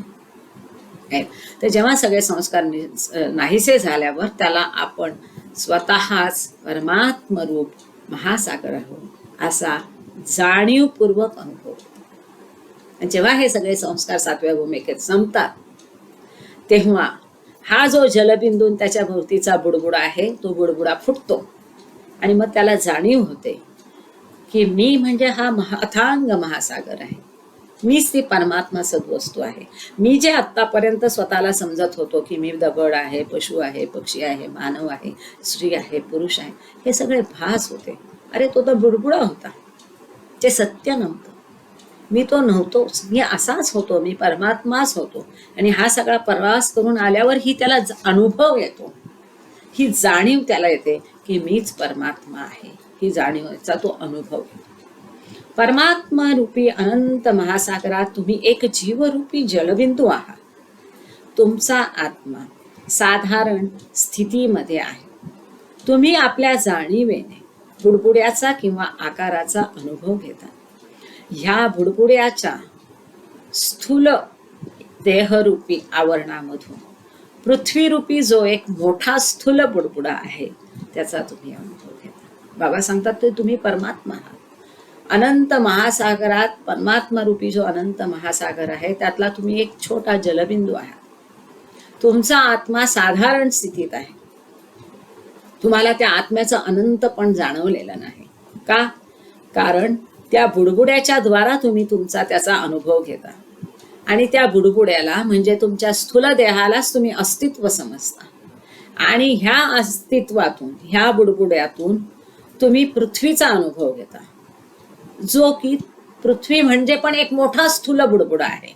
तुम्ही एका बुडबुड्यातून दुसऱ्या मोठ्या बुडबुड्याचा अनुभव घेता. वास्तविक पाहता तुम्ही पूर्वीपासूनच परमात्म्याशी एकरूप आहात, परंतु तुम्हाला परमात्म्याचा अनुभव येत नाही. तुमची जेव्हा आध्यात्मिक प्रगती होते तेव्हा तिसऱ्या भूमिकेपर्यंत तुम्ही आपल्या जाणीवेने सूक्ष्म जगत रूपी जो एक मोठा सूक्ष्म बुडबुडा आहे त्याचा अनुभव घेता. पहिली भूमिका ते तिसरी भूमिका ह्याच्यामध्ये तो आत्मा सूक्ष्म देहात असतो, सूक्ष्म जगात असतो आणि सूक्ष्म जगताचा अनुभव आपल्या सूक्ष्म देहामार्फत घेत असतो. पण त्यावेळेला सुद्धा तो सूक्ष्म देह किंवा ते सूक्ष्म जगत हाही एक बुडबुडा आहे. हा अनुभव तुम्हाला सूक्ष्म देहरूपी सूक्ष्म बुडबुड्यातून येतो, परंतु परमात्म्याकडे तुमची जाणीव वळलेली नसते. म्हणून तुम्हाला स्वतः परमात्म्यातच असूनही परमात्म्याचा अनुभव येत नाही. तिथे आता तुम्ही सूक्ष्म देहात, स्थूल देहात आहात आणि स्थूल देहाचा अनुभव घेता. तुम्ही प्रगत होऊन तिसऱ्या भूमिकेपर्यंत प्रवास कराल तेव्हा तुम्ही सूक्ष्म भूमिकेत असाल आणि सूक्ष्म देहामार्फत सूक्ष्म जगाचा अनुभव घेऊन त्यालाच तुम्ही त्या सूक्ष्म देहालाच अस्तित्व समजा. परमात्म्यातच असूनही तुम्ही परमात्म्याचा अनुभव घेत नाही. तुमची जेव्हा तिसऱ्या भूमिकेपासून सहाव्या भूमिकेपर्यंत प्रगती होते तेव्हा तुम्ही आपल्या जाणीवेने कारण जगतरूपी जो एक मोठा मनोमय बुडबुडा आहे त्याचा अनुभव घेता. आणि हा अनुभव तुम्हाला कारण शरीर रूपी बुडबुड्याच्या द्वारे येतो. चौथी भूमिका, पाचवी भूमिका आणि सहावी भूमिका या तीन भूमिकांमध्ये जीवात्मा जो आहे त्याचं स्थूल आणि सूक्ष्म दोन्ही भान सुटून त्याची जाणीव जास्त प्रगत होते आणि तो मनोजगतामध्ये वावरतो, मनोजगताचा अनुभव घेतो आणि तो त्याच आपल्या कारण देहाबद्दल त्याला जाणीव उत्पन्न होते. तो कारण मनोदेहामध्ये जगत असतो. आता आपल्याला मनोदेह किंवा कारण देहाची, सूक्ष्म देहाची जाणीव नाही. सहाव्या भूमिकेपर्यंत त्या आत्म्याला, चौथी, पाचव्या, सहाव्या भूमिकेमध्ये त्या मनोदेहालाच तो स्वतःचं अस्तित्व समजतो आणि त्या मनोदेहाद्वारे आणखीन मोठा जो मनोजगताचा, कारण जगताचा मोठा बुडबुडा आहे त्या बुडबुड्यालाच तो स्वतःचं अस्तित्व समजतो. त्या कारण रूपी मोठ्या बुडबुड्याला, कारण जगताला तो स्वतःच्या कारण शरीराद्वारे किंवा मनोरूपी मोठ्या बुडबुड्याला, मनोरूपी जगताला, मनोजगताना तो त्या स्वतःच्या मनोदेहाद्वारे अनुभव त्याचा घेतो आणि तेच त्याचं अस्तित्व समजतो. त्या स्थितीत सुद्धा तुम्हाला परमात्म्याचा अनुभव येत नाही, परंतु ईश्वरी स्थितीमध्ये तुम्ही आपल्या जाणीवेने परमात्म्याचा अनुभव घेता. ईश्वरी स्थिती म्हणजे त्रिगुणात्मक ईश्वर. या स्थितीमध्ये सर्व आकार केवळ बुडबुडेच आहेत असा अनुभव येतो.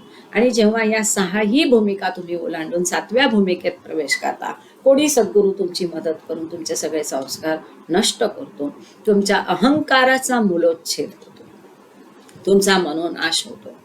त्यावेळेला तुम्हाला ईश्वराचा साक्षात्कार होतो आणि मग तुम्हाला कळतं की अरे मी तर ईश्वर आहे, मी सर्वांच्या ठाई आहे. हे बुडबुडे हे वेगळे नाहीत, हा माझाच भाग आहे, मी त्यांच्यामध्ये आहे, ते माझ्यामध्ये आहे. पण त्यांना जाणीव नाही. मी जो आतापर्यंत स्वतःला समजत होतो, हा सगळा जो प्रवास आहे तो केवळ एक भास होता. आणि मग त्या परमात्म स्थितीचा तुम्ही अनुभव घेता आणि सगळे बाकीचं जे आहे हे भास आहे किंवा बुडबुडे आहेत याचा अनुभव तुम्ही घेता. आता अशी कल्पना करा की तुम्ही परमात्म रूपी महासागरातील बिंदू रूप आत्मा असून या आत्म्याला स्थूल शरीराशिवाय आणखी 5 आवरणे आहेत. पुढे बाबा सांगतात, आता तुम्ही अशी कल्पना करा की हा परमात्म रूपी महासागरातील तुम्ही एक बिंदू रूपी आत्मा असून त्या आत्म्याला स्थूल शरीराशिवाय आणखी 5 आवरणे आहेत. सध्या आता ही 5 आवरणे कोणती? आत्मा, त्याच्या भोवती मन, मनाच्या भोवती मनोदेह किंवा कारण देह, त्याच्या भोवती सूक्ष्म देह आणि त्याच्या भोवती स्थूल देह. उलट्या पद्धतीने हा स्थूल देह, त्याच्या आत सूक्ष्म देह, त्याच्या आत आवरण, त्याच्या आत मनोदेह, त्याच्या आत मन, त्याच्या आत आत्मा, अशी जी आवरणं आहेत. तर बाबा सांगतात की हा जो तुमचा बिंदू आहे महासागरातला, हा तुम्ही बिंदू रूपी आत्मा असून तुमच्या भोवती आणखी 5 आवरणे आहेत. सध्या तुमचा बिंदुरूप आत्मा स्थूल शरीराकडे व त्याच्याद्वारे स्थूल जगताकडे पाहतो. हा जो तुमचा बिंदुरूपी आत्मा आहे, हा आपण सगळे आहोत, हे आपण स्थूल जगताकडे बघतो, जो की स्थूल जगत म्हणजे आणखीन एक मोठा बुडबुडा आहे. आणि त्या जगताकडे आपण कशाद्वारे बघतो? ह्या आपल्या स्थूल शरीराद्वारे बघतो, म्हणजे आणखीन एका बुडबुड्याद्वारे मोठ्या बुडबुड्याकडे बघतो. तसेच तुम्ही जेव्हा आतील दुसऱ्या आवरणाकडे व दुसऱ्या आवरणाच्या द्वारे पाहाल, म्हणजे सूक्ष्म जगताकडे सूक्ष्म शरीरात मार्फत पाहाल, तेव्हा तुमचे स्थूल शरीर रूपी पहिले आवरण हे केवळ आवरणच आहे असा अनुभव येईल. जेव्हा आपण सूक्ष्म भूमिकेत जाऊ तेव्हा आपल्याला कळेल की हा स्थूल देह हे केवळ एक आवरण आहे. याप्रमाणे क्रमशः आतील सर्व आवरणांच्या मागे जाणीवरूपी दृष्टी पोचवली म्हणजे ही सर्व आवरणे स्वतःचीच केवळ छायारूप आच्छादने आहेत असा अनुभव येतो व अखेरीस तुम्ही परमात्म्याकडे जाणीव वळवून त्याच्याशी एकरूप झाला. म्हणजे प्रारंभापासून तुम्हीच केवळ सत्य होता आणि आतापर्यंत तुमच्या अनुभवास आले ते तुमच्याच स्वतःच्या छाये वाचून दुसरे काहीही नव्हते हे निश्चित ज्ञान तुम्हाला मिळेल. की बाबा सांगतात, अशा बरेच जण हा प्रश्न विचारतात की सूक्ष्म जगत म्हणजे काय, सूक्ष्म देह म्हणजे काय, मनोदेह म्हणजे काय, ते कसं असतं? ते कसं असतं? ह्या सूक्ष्म देहाचं आवरण सुटून मोक्ष मार्गात प्रगती केल्याशिवाय सूक्ष्म जगतापर्यंत पोहोचू शकत नाही. सूक्ष्म जगतातून ते आवरण टाकून मनोदेहापर्यंत पोहोचल्याशिवाय तिथपर्यंत आपण पोहोचू शकत नाही. तिथपर्यंत जेव्हा आपण पोहोचू तेव्हा आपल्याला कळेल की अरे हे स्थूल देह म्हणजे आवरण आहे, सूक्ष्म देह म्हणजे आवरण आहे. अशी जेव्हा क्रमशः आतील एक एक आवरणापर्यंत आपण पोहोचू, आपली जाणीव रूपी कॉन्शियस रूपी चैतन्य रूपी दृष्टी जेव्हा तशी पोहोचेल तेव्हा ही सगळी आवरणे ही स्वतःचीच आवरणे आहेत आणि ती केवळ आवरणे आहेत, केवळ छायारूप आहे आणि केवळ आच्छादन आहे असा अनुभव आपल्याला येईल. आणि अखेरीस मग तुम्ही बाबा सांगतात की परमात्म्याच्या वर तुमची जाणीव बद्ध होईल. तुमची जाणीव कॉन्शियसनेस ऊर्जा चैतन्य हे परमात्म्याशी वळवून त्याच्याशी तुम्ही एकरूप झाले म्हणजे तुम्हाला कळेल की प्रारंभापासून मीच असं एक सत्य होतो. आतापर्यंत जे अनुभवाला आलं ती केवळ छाया होती आणि दुसरी काहीही नव्हतं, हे पक्क ज्ञान तुम्हाला मिळेल. म्हणजे जसे आपले कोणी इथे डॉक्टर असतील, स्किन तज्ज्ञ असतील, ते सांगू शकतील स्किन कशी असते. स्किनच्या खाली काय ते मांस, त्याच्या खाली काय ते मग व्हेन्स, हे ते तसे जसे आवरणं असतात तशी ही सूक्ष्मदेह, मनोदेह, स्थूलदेह ही आवरणं आहेत, हे त्याला कळू नये. आता आपण याच्यामध्ये कुणाला काही शंका प्रश्न आहेत का? कारण मला वाटतं 6:45 झालेले आहेत. आपण रेखाचित्राकडे वळूया का? कुणाला प्रश्न नसतील तर केतकी प्लीज रेखाचित्र दाखवते. हा, कारण जय बाबा, थँक्यू, व्हेरी गुड. हो हो. आता बघा, आताच आपण हे प्रास्ताविक बघितलं, त्यामुळे आताच आपण रेखाचित्र समजून घेणं जास्त संयुक्तिक होईल आणि ते फार महत्वाचं आणि सुंदर पण आहे. तर जास्त घाई होते असं वाटलं तर प्लीज सांगा की गो स्लो. तर मी थोडा आणखी हळूहळू सांगेल. हे व्यवस्थित आहे की घाई होते?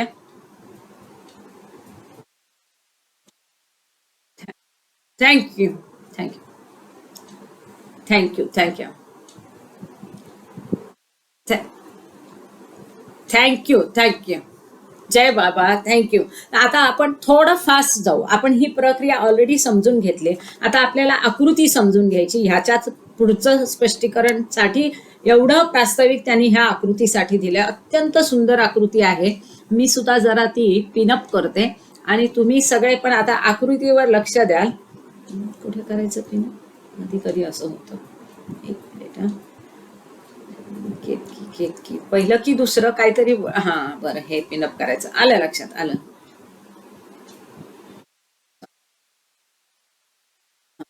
बरोबर. का दिसत नाहीये? बरं, हरकत नाही. याच वेळ नको. अरे चालवतं. हा हा. बरं.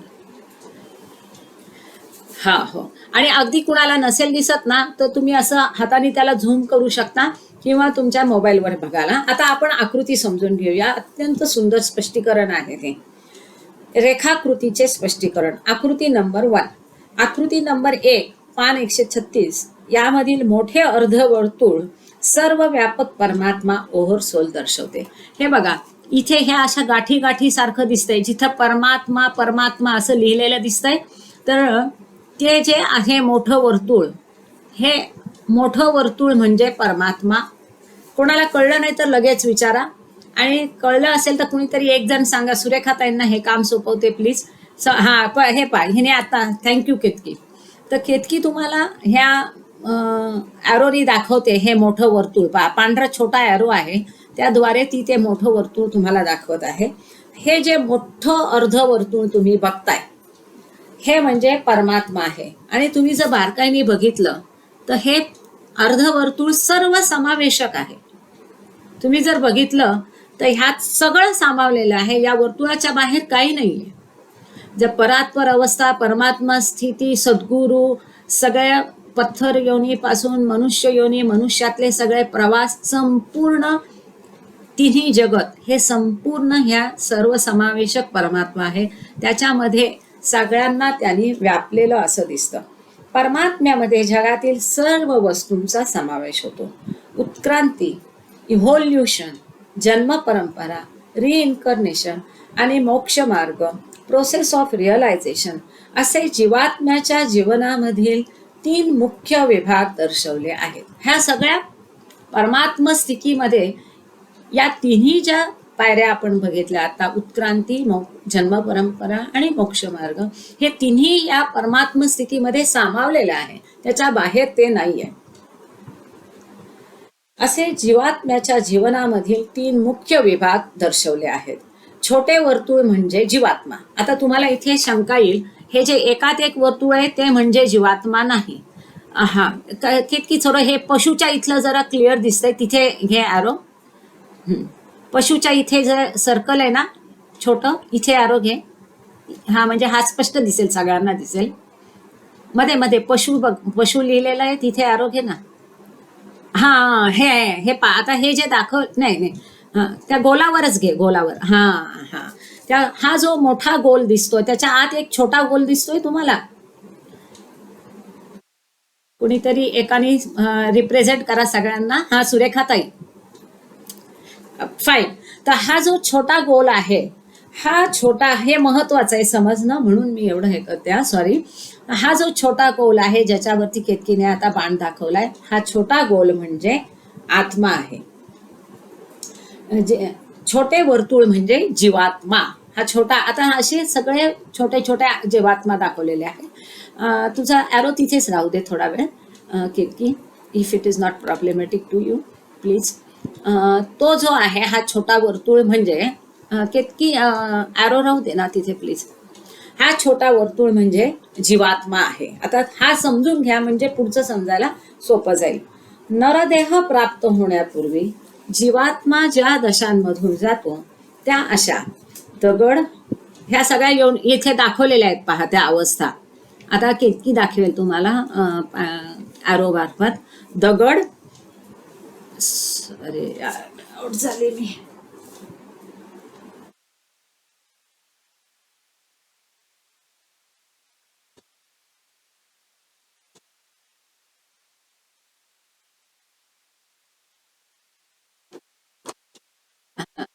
जय बाबा. सॉरी, मी माहित नाही, चुकून आउट झाले कदाचित. त्याला एक्सपांड करण्याच्या ह्याच्यामध्ये आता मला फिगर दिसत नाहीये. एक मिनिट. हा, येस.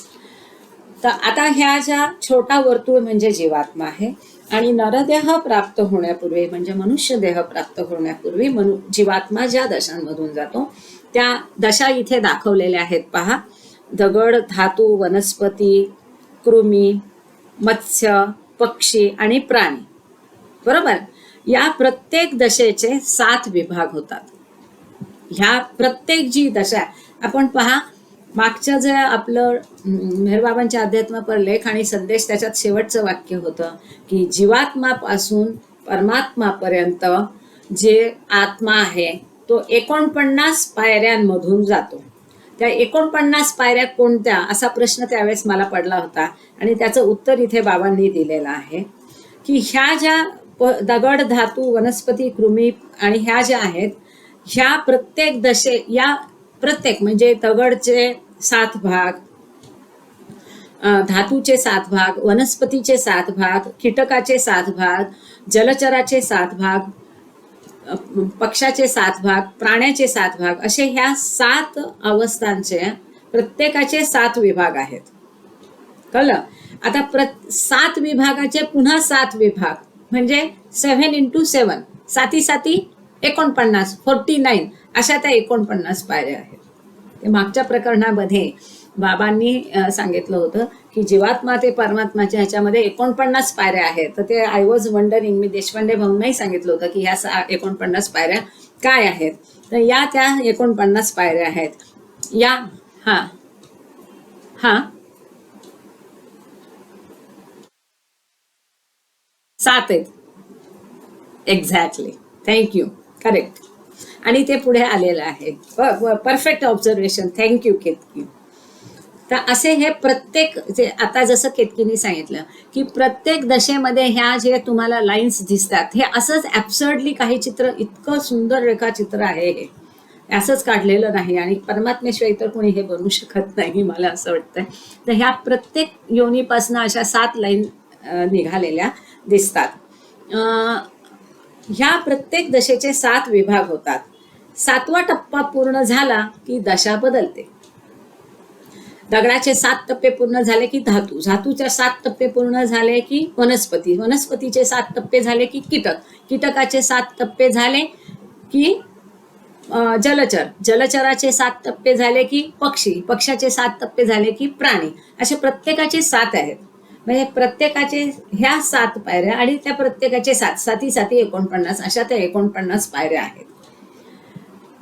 दशांतराच्या स्थानी रेखा, हे सगळ्यात महत्वाचं, दशांतराच्या स्थानी रेखाचित्रात जी गाठ दिसते तिचा अर्थ असा आहे की दशा बदलताना पूर्वी मिळवलेले सर्व संस्कार एकत्रित होऊन घन होतात. की तिथे बाबांनी सांगितलं प्रास्ताविक मध्ये की तुम्हाला स्थूल संस्कार मिळतात, त्यालाच इथे घन शब्द वापरलाय. आणि त्यालाच तिथे आपण पाहिलं की एक बुडबुडा बदलून दुसरा बुडबुडा झाला की एक गाठ बसते. आता रेखाचित्रात तुम्हाला ही गाठ दिसते का? हे पहा, हा जो वर्तुळ, छोटा वर्तुळ आहे जीवात्मा, त्याच्या बाहेरचा वर्तुळ म्हणजे संस्कार, आणि वरती जी आहे ती गाठ आहे बघा. हा, अशा ह्या गाठी दाखवल्यात पहा. प्रत्येक अवस्थेनंतर दुसऱ्या अवस्थेत जाताना ह्या गाठी अशा असं जे वायर सारखं आहे तिथे ती गाठ आहे, जिथे ते केतकीने दाखवलंय पांढऱ्या बिंदू ॲरोनी. तर जीवात्म्याभोवती जे वर्तुळ आहे ते उत्क्रांतीत उत्पन्न झालेले संस्कार दाखवते. आता ह्या जो जीवात्मा पाहिला आपण छोटं वर्तुळ, त्या छोट्या वर्तुळाच्या बाहेर जे मीडियम साईजचं वर्तुळ आहे, जे हे वर्तुळ म्हणजे संस्कार आहे. हे छोटं वर्तुळ म्हणजे जीवात्मा आहे, छोट्या वर्तुळाच्या बाहेरचं म्हणजे संस्कार आहे. त्या संस्काराच्या बाहेर डोक्यावर जी आहे ती गाठ आहे, आणि ही खाली जे डार्क लोलक सारखं आहे त्या वर्तुळाच्या खाली हे जे डार्क लोलक सारखं आहे ते म्हणजे जाणीव आहे. तर तुम्ही जर बारकाईने बघितलं की ही जाणीव जी आहे, तुम्ही आता डावीपासून बघा, पत्थर, धातू, कीटक, मासे, ही जाणीव जी आहे हे लोलक डार्क आणि मोठं होत चाललंय. माशामध्ये जाणीव छोटी आहे, पक्षीमध्ये कमी आहे, पशुमध्ये कमी आहे, आणि मानवाची जी जाणीव आहे, जी मिडलला मानव लिहिलंय, तिथं जे लोलक आहे ते केवढं संपूर्ण मोठं डार्क लोलक झालेलं आहे. आणि इथे गाठी बसणं पण संपलेलं आहे. ती म्हणजे मानव योनीमध्ये जाणीव पूर्ण झालेली आहे. आणि मानव योनीनंतर उत्क्रांती इथे संपली, आणि इथे उत्क्रांती संपून मोक्ष मार्गाला तेव्हा जो लागला, तेव्हा पुढे जर बघाल तुम्ही तर ह्या गाठी अशा ज्या गाठी खालनं होत्या, त्या वर्तुळाच्या डोक्यावर ज्या गाठी होत्या त्या आता वर्तुळाला टच झालेल्या नाही, उलट्या गाठी पडल्यात. पहा, उलट्या आहेत. म्हणजे या ज्या आधी गाठी पडलेल्या होत्या उत्क्रांतीमध्ये, त्या मोक्ष मार्गाला लागल्यावर या गाठी उलगडत चालल्यात. तर तेव्हा उलट्या गाठी दाखवल्यात पहा. त्या उलगडलेल्या गाठी पहा. आणि ही जी जाणीव आहे, ही जी शेवटी तुम्ही परमात्म स्थिती उजवीकडे शेवटी बघाल, आणि तिथे ज्ञ लिहिलेलं आहे, तिथे जर बघाल तर तिथे जे लोलक सारखी आहे ती जाणीव आहे, पूर्ण जाणीव. आणि तिथे फक्त एक छोटं वर्तुळ आहे की जो जीवात्म्याचं आहे वर्तुळ, त्याच्या भोवतीचं छोटं वर्तुळ आहे ते तिथे गायब झालेलं आहे. परमात्म स्थितीत ज्ञच्या वरती ये केतकी, ज्ञच्या वर लोलक सारखं जे आहे ती पूर्ण जाणीव आहे. आणि आतला छोटा गोल आहे तो जीवात्मा. पण तो जीवात्मा, त्याच्या भोवती जे आतापर्यंत तुम्ही बघत होतात, छोट्या वर्तुळाच्या भोवती अजून एक मोठं वर्तुळ दिसत होतं, आहे की नाही? तर ते बाजूचं वर्तुळ जे होतं ते संस्कारांचं वर्तुळ आहे. तेव्हा पूर्ण स्थिती प्राप्त झाल्यावर ते संस्कारांचं वर्तुळ गायब दिसतंय बघा. तिथे वर्तुळ नाहीच आहे, फक्त छोटं वर्तुळ आणि त्याच्या भोवती जाणीव आहे. किती सुंदर चित्र काढलेलं आहे. आणि पुढे थांबा, मी वाचायचं राहिलं, मी तुम्हाला सांगतच बसले, पण हरकत नाही. की हे जे आहे हे उकलत जाणारे संस्कार आहे. आणि ह्या सद्गुरूचाही फार सुंदर त्यांनी काढलेला आहे. आणि इथे लिहिलेलं आहे, स्थूल जगाचे वाढते भान डावीकडे लिहिलंय, संस्काराचे वाढते गुंडाळे, असे गुंडाळे वाढले. आणि मग पुढे इथे मानव योनीमध्ये जन्म परंपरा सुरू झाली, आणि ह्या सर्व समावेशक परमात्मा दाखवलाय. वरती प्रत्येक स्थितीला दिलेलं आहे पाषाण देह, धातू देह, वनस्पती देह, कीटक देह, मत्स्य देह, हे सगळे देह आहेत. पण ते कुठे स्थूल जगाशी रिलेटेड आहे, सूक्ष्माकडे ते गेलेले पण नाहीये.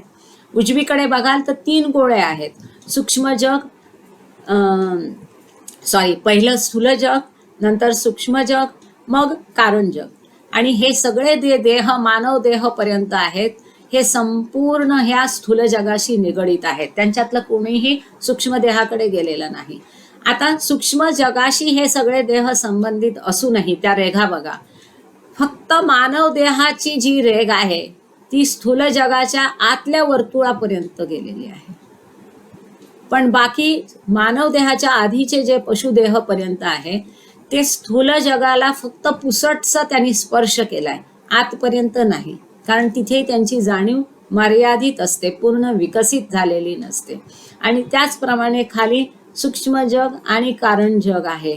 तर तिथे 3 भूमिकांमध्ये दिलेला आहे की जो सूक्ष्म देहधारी असतो त्याला फक्त सूक्ष्म देहाचं, सूक्ष्म जगाचंच भान असतं. हे 3 जगत आहे. हे तिन्ही जगत, स्थूल जगत, सूक्ष्म जगत, कारण जगत, हे सगळे परमात्म्यात सामावलेले आहे. आणि याच्यामध्ये जो सूक्ष्म देहधारी आहे त्याला फक्त सूक्ष्म जगाचं भान आहे. जो मनोदेहधारी आहे त्याला फक्त कारण जगाचं किंवा मनोजगताचं भान आहे. आणि इथे त्यांचे संस्कार असे उलगडत जातात. इथे जाणीव पूर्ण झाली. जिथे जाणीव पूर्ण झाली, संस्कार सगळे उलगडले, तिथे संस्काराचं वर्तुळच नाहीये. तिथे फक्त परमात्म स्थितीचं आत्म्याला ज्ञान होतं आणि त्याला पूर्ण ज्ञान होऊन तो परमात्म स्थितीत पोहोचलेला आहे. आणि त्याच्या खाली परब्रह्म अवस्था आहे की जिथे जाणीव नाही आहे. हे असंच मी सांगितलं. आपण जरा वाचूया. आय होप कोणाला कळत नसेल तर प्लीज सांगा.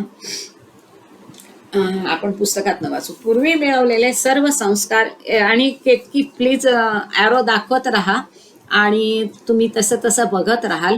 आणि आपण असं करूया केतकी की जसं जसं पुढचं वाचत जाईल तसं तसं तो एक्सपांडेड पोर्शन तू आता प्रेझेंट करू शकशील. पूर्वी मिळवलेले सर्व संस्कार एकत्रित होऊन घन होतात. जीवात्म्याभोवती जे वर्तुळ आहे, जीवात्म्याचं वर्तुळ दाखवशील, ते उत्क्रांतीत उत्पन्न झालेले संस्कार दर्शवते. व जीवात्म्याखाली जे भरीव लोलक आहे, भरीव लोलक वालं दाखवशील, किंवा इथे पण दिसतंय, इथे पण दिसतंय, भरीव लोलक आहे, ते संस्कारांबरोबरच वाढत असलेली जाणीव दाखवते. जीवात्मा उत्क्रांती, जन्म परंपरा व मोक्ष मार्गाचा अनुभव घेतल्यावर ज्ञ जीवात्मा होतो, ज्ञानी जीवात्मा होतो, जे आता इथे आपण बघतोय. फक्त परमात्म स्थितीतच जाणीवेवर संस्काराचे आवरण राहत नाही.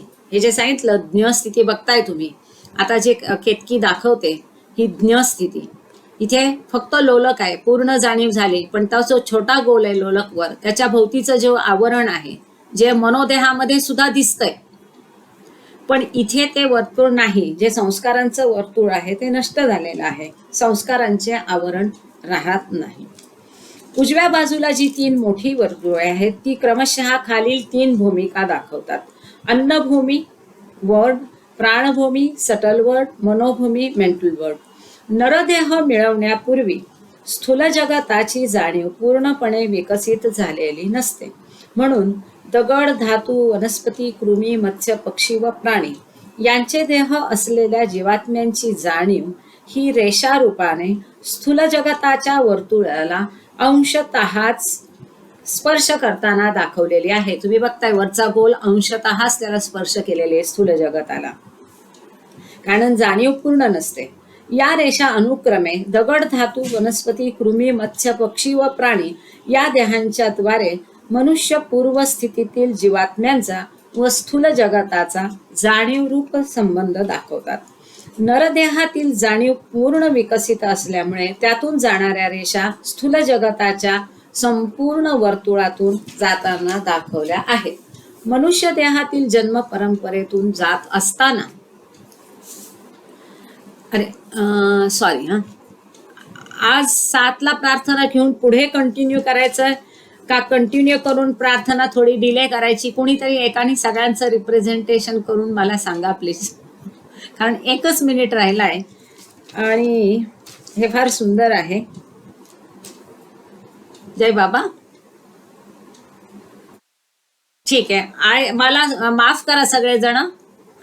आपण प्रार्थना थोडी 7च्या नंतर घेऊया. आज आपण हे कंटिन्यू करू. हेही बाबांचंच आहे, काही प्रश्न नाहीये, आणि मनाने आपण बाबांच्याकडेच आहोत तेव्हा चालेल. सॉरी, तुम्ही मनातल्या मनातही बाबांचं नाव घेऊन इकडे लक्ष देऊ शकता. हेही बाबांनी सांगितलेलं आहे. मनुष्य देहातील, थँक्यू गांगडे सर, मनुष्य देहातील जन्म परंपरेतून जात असताना जीवात्माला स्त्रीदेह व पुरुष देह या दोहोंचा अनुभव घ्यावा लागतो. ते पण इथे दिलेलं आहे पहा. जिथं मानव लिहिलंय तिथं लिहिलेलं आहे निरनिराळ्या हे जे टिंब टिंब दाखवले मानवाच्या तिथे, तिथे निरनिराळ्या राष्ट्राचे, धर्माचे स्त्री पुरुष असं लिहिलेलं आहे. त्याचप्रमाणे कोणताही जीवात्मा कोणत्याही देशात, पंथात किंवा धर्मात जन्म घेतो. मनुष्य देह मिळण्यापर्यंतची घटना वर चढण्यासारखी हा हे महत्वाचं आहे. आता हा वर्तुळ आहे, अर्धवर्तुळ. ह्याच्या मध्ये मनुष्य देहा मिळण्यापर्यंत कसं दाखवलंय, असं चढत चढत गेलं असं वाटतंय आणि मनुष्य देहापासून उतरत उतरत गेल्यासारखं दिसतं. तर बाबांनी इथे स्पष्टीकरण दिले की मनुष्य देह मिळण्यापर्यंतची घटना वर चढण्यासारखी दिसत असली तरी आत्मज्ञानाच्या दृष्टीने जीवात्मा या घटनेत वास्तविक अधिकाधिक खाली उतरत असतो. जसं की आपण मागाशी बघितलं की परमात्म स्थितीतला आत्मा 7 पायऱ्या खाली उतरून येतो. म्हणजे तो दगड वगैरे वगैरे योनीतून, वेगवेगळ्या योनीतून मनुष्य योनीपर्यंत आणखी खाली खाली येत असतो. म्हणजे आत्म्याच्या दृष्टीने, आत्मज्ञानाच्या दृष्टीने तो खाली उतरत असतो. आणि मोक्ष मार्गात तो खाली उतरत असल्यासारखे दिसत असले, इथे जरी तो खाली उतरत असला वर्तुळातनं असं दिसत असलं तरी या घटनेत आत्मज्ञानाच्या दृष्टीने वास्तविक तो अधिकाधिक वर चढत असतो. रेखाकृतीमध्ये पहिली () वास्तविक उतरण्याची घटना दाखवण्यासाठी दगडापासून स्थूल जगतापर्यंत वर गाठी बनवत जाणारी रेषा काढली आहे. आणि दुसरी वास्तविक चढण्याची घटना दाखवण्यासाठी स्थूल जगतापासून ह्या परमात्मा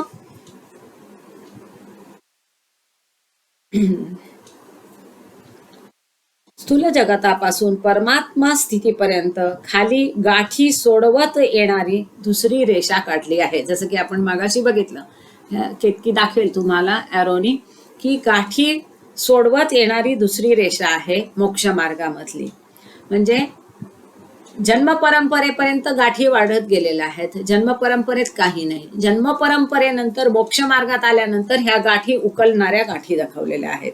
गाठी बनण्याची क्रिया संपल्यावर मनुष्य देहातील जन्म परंपरा सुरू होते आणि गाठी सुटण्यास प्रारंभ होईपर्यंत ती अव्याहत चालू राहते, न थांबता चालू राहते. मोक्ष मार्गातील पहिल्या भूमिकेपासून तिसऱ्या भूमिकेपर्यंतचे उन्नत जीवात्मे हे स्वतःच्या सूक्ष्म शरीरांशी तादात्म्य पाहून सूक्ष्म जगताचाच अनुभव घेतात. स्थूल जगताची जाणीव असणाऱ्या साधारण जीवात्म्यांचे त्यांना भान असते व ते त्यांच्यावर सूक्ष्म जगतात कार्यही करतात. हे फार महत्वाचं आहे की जे स्थूल जगातले आहेत त्यांना सूक्ष्म आणि कारण देहाचं भान नसतं. पण जे मोक्ष मार्गात आहेत आणि जे पहिल्या भूमिकेपासून तिसऱ्या भूमिकेपर्यंतचे उन्नत प्रगत आत्मे आहेत, जीवात्मे आहेत, ते स्वतःच्या सूक्ष्म शरीराशी एकरूप झालेले असतात, त्याच्याशी तादात्म्य पावतात आणि सूक्ष्म जगताचा अनुभव घेतात. आणि ते काय करतात की त्या सूक्ष्म जगताची मार्फत, त्या सूक्ष्म देहामार्फत, सूक्ष्म जगतातून जे साधारण आत्मे आहेत आपल्यासारखे, ज्यांना स्थूल जगताची जाणीव आहे, अशा साधारण जीवात्मे की ज्यांना सूक्ष्माचं भान नसतं, त्यांच्यावर हे आत्मे सूक्ष्म जगतात कार्य करतात. त्यांच्यावर कार्य करतात. साधारण आत्म्यावर हे प्रगत आत्मे सूक्ष्म जगतातून सूक्ष्म देहामार्फत कार्य करतात. म्हणून बऱ्याचदा जे आपल्याला वाटतं की अरे माझ्या मनात असं आलं आणि ती इच्छा पूर्ण झाली, मला वाटलं अरे मेहराबादला कधी जायला मिळेल आणि मेहराबादला गेले. अरे मला वाटलं की अरे टायगर व्हॅलीला मला जायला मिळतं की नाही आणि मला तिथे बाबांचं दर्शन. ह्या ज्या आपल्या सूक्ष्म अधिकारी इच्छा असतात आणि त्या पुऱ्या होतात, त्या अशा पद्धतीने ते पुऱ्या होतात. परंतु हे सर्व ते स्वतःच्या सूक्ष्म शरीरामधून सूक्ष्म जगतात करतात. जे प्रगत आत्मे आहेत ते स्वतःच्या सूक्ष्म देहामार्फत सूक्ष्म जगतामध्ये, सूक्ष्म जगतातून स्थूल जगातल्या लोकांवर कार्य करतात. हे फार महत्वाचं आहे. व त्यांचा स्थूल शरीरांच्या द्वारा स्थूल जगताशी काहीही संबंध, असा देह त्यांचाही असतो, परंतु या शरीरामार्फत या जगाशी त्यांचा काहीही संबंध नसतो. त्याचप्रमाणे 4थ्या भूमिकेपासून 6व्या भूमिकेपर्यंत उन्नत जीवात्म्यांना स्थूल आणि सूक्ष्म जगताची जाणीव असणाऱ्या जीवात्म्यांचे भान असते. आता जे प्रगत आत्मे आहेत 4थ्या भूमिकेपासून 6व्या भूमिकेपर्यंत, त्यांना मनोदेहाचं आणि मनोजगताचं भान असतं. त्यांना स्थूल देहाचं आणि सूक्ष्म देहाचं आणि स्थूल जगताच्या आणि सूक्ष्म जगताचं भान नसतं, त्याची जाणीव नसते. पण त्या जीवात्म्यांचं मात्र भान असतं. जे स्थूल आणि सूक्ष्म जगतात जीवात्मे असतात त्यांचं भान मात्र त्यांना असतं. आणि त्यामुळे 4थ्या ते 6व्या भूमिकेतले इथे उजवीकडे आपल्याला दिसतात, त्याच्यावरती ॲरो मारून टाकशील, ते 4थ्या ते 6व्या भूमिकेतले जे जीवात्मे आहेत ते मनोजगतामध्ये, कारण जगतामध्ये राहून त्या जगतामार्फत आणि त्यांच्या कारण शरीरामार्फत इतर जे आत्मे स्थूल आणि सूक्ष्म जगतात आहेत त्यांच्यावर कार्य करतात. परंतु त्यांच्यावरील आपले कार्य ते कारण शरीरातून कारण जगतात करतात व स्थूल देहातून स्थूल जगताशी किंवा सूक्ष्म देहातून सूक्ष्म जगताशी त्यांचा काहीही संबंध नसतो. ते कारण देहात असतात आणि कारण जगात असतात. त्या इतर लोकांशी ते इतर लोकांसाठी कार्य करतात. ते आपल्या मनोदेहातून मनोजगतात राहून करतात. पण स्थूल जगाशी किंवा सूक्ष्म जगाशी किंवा त्या लोकांशी किंवा त्यांच्या देहाशी त्यांचा संबंध नसतो. म्हणून आता हे जे रेखाचित्र बघाल तुम्ही, म्हणून रेखाचित्रामध्ये सूक्ष्म मनाच्या जीवात्म्यांचा संबंध केवळ सूक्ष्म जगताच्या वर्तुळाशीच, हे जे तिथे ॲरो दाखवते केतकी, तर हा सूक्ष्म जगताशी केवळ यांचा संबंध आहे. व कारण मनाच्या जीवात्म्यांचा संबंध, अगदी तिसरं छोटं वर्तुळ उजवीकडचं कारण जग तिथे लिहिलंय, कारण मनाच्या जीवात्म्यांचा संबंध केवळ कारण जगताच्या वर्तुळाशीच रेषा रूपाने दाखवलेला आहे. ह्यांचा संबंध स्थूल आणि सूक्ष्माशी नाही, सूक्ष्माचा संबंध स्थूलाशी नाही. ते आपल्या आपल्या जगताशी संबंधित आहे, परंतु ते कार्य मात्र सगळ्यांसाठी इतरांसाठी करतात. परमात्म स्थितीमध्ये, त्याच्या खालची स्थिती, परमात्म स्थितीमध्ये जाणीवेची सर्व संस्कारांपासून मुक्तता होऊन ती ईश्वराकडे वळते. ही ज्ञ स्थिती, ह्याच्यामध्ये जाणीव आहे ती पूर्ण प्रगत आहे, ती मुक्त आहे, विमुक्त आहे, बंधनमुक्त आहे. जे संस्कारांचं बंधन त्या जाणीवेभोवती होतं ते नष्ट झालेलं आपण इथे बघतोय. फक्त जाणीव आहे, पूर्ण प्रगत आहे. ती अशी सगळ्या संस्कारांपासून मुक्त झालेली जाणीव ईश्वराकडे वळते. आणि ही कोणती अवस्था आहे? विदेह मुक्ती किंवा विदेही सिद्ध किंवा ज्याला मझूब म्हणतात. अशा मझूबी अवस्थेमध्ये आत्म्याचा स्थूल सूक्ष्म अथवा कारण, आता ही जी अवस्था आहे तुम्ही बघाल की अशीच आहे परमात्म स्थिती. या स्थितीचा ही जी वरचे 3 वर्तुळ दाखवले किंवा 3 जगत आहे, स्थूल सूक्ष्म आणि कारण, कशाशीही संबंध राहत नाही. त्यांचा आत्म्याचा स्थूल सूक्ष्म अथवा कारण यापैकी कोणत्याही जगाशी संबंध राहत नाही. परंतु परमात्म स्थितीतील काही फारच थोडे आत्मे खाली उतरून सृष्टीची जाणीव पुन्हा मिळवतात. ते कोण? सद्गुरू. आणि हेच पूर्ण सद्गुरू होय. सद्गुरूचा आत्मा म्हणून तुम्ही बघाल तर हा सद्गुरूचा आत्मा सेंटरला दाखवलाय. पूर्ण आकृती बघूया. पूर्ण आकृतीमध्ये हा सद्गुरूचा जो आत्मा आहे हा सगळ्यांच्या स्थायी जो सर्वसमावेशक परमात्मा आहे त्याच्या सेंटरला सद्गुरू दाखवलेला आहे. परमात्म स्थितीतील काही फारच थोडे आत्मे खाली उतरून सृष्टीची जाणीव पुन्हा मिळवतात आणि हेच पूर्ण सद्गुरू होय. सद्गुरूचा आत्मा हा ह्या रेखाचित्रात एकात एक बघा सेंटरला दिसतंय, सगळ्यात खाली सगळ्यात सेंटरला एकात एक असे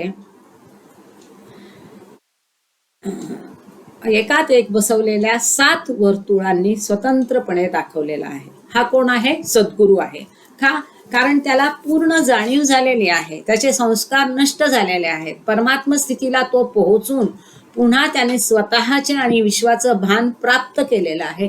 पूर्ण चैतन्य अवस्था आहे आणि म्हणून त्याचा संपर्क तुम्ही बघाल तर जन्म परंपरेशी पण आहे, मोक्ष मार्गाशी पण आहे, ईश्वरा मानवाशी पण आहे आणि ह्या तिन्ही जगत जे आहे स्थूल सूक्ष्म कारण त्याच्याशी पण आहे आणि परमात्म स्थितीशी सुद्धा त्याचा संबंध आहे. आणि जे म्हणून आपण मागाशी बघितलं की जे सद्गुरू आहे, बाबांनी म्हटलंय की तुकाराम श्रेष्ठ की ईश्वर श्रेष्ठ, तर तुकाराम श्रेष्ठ का?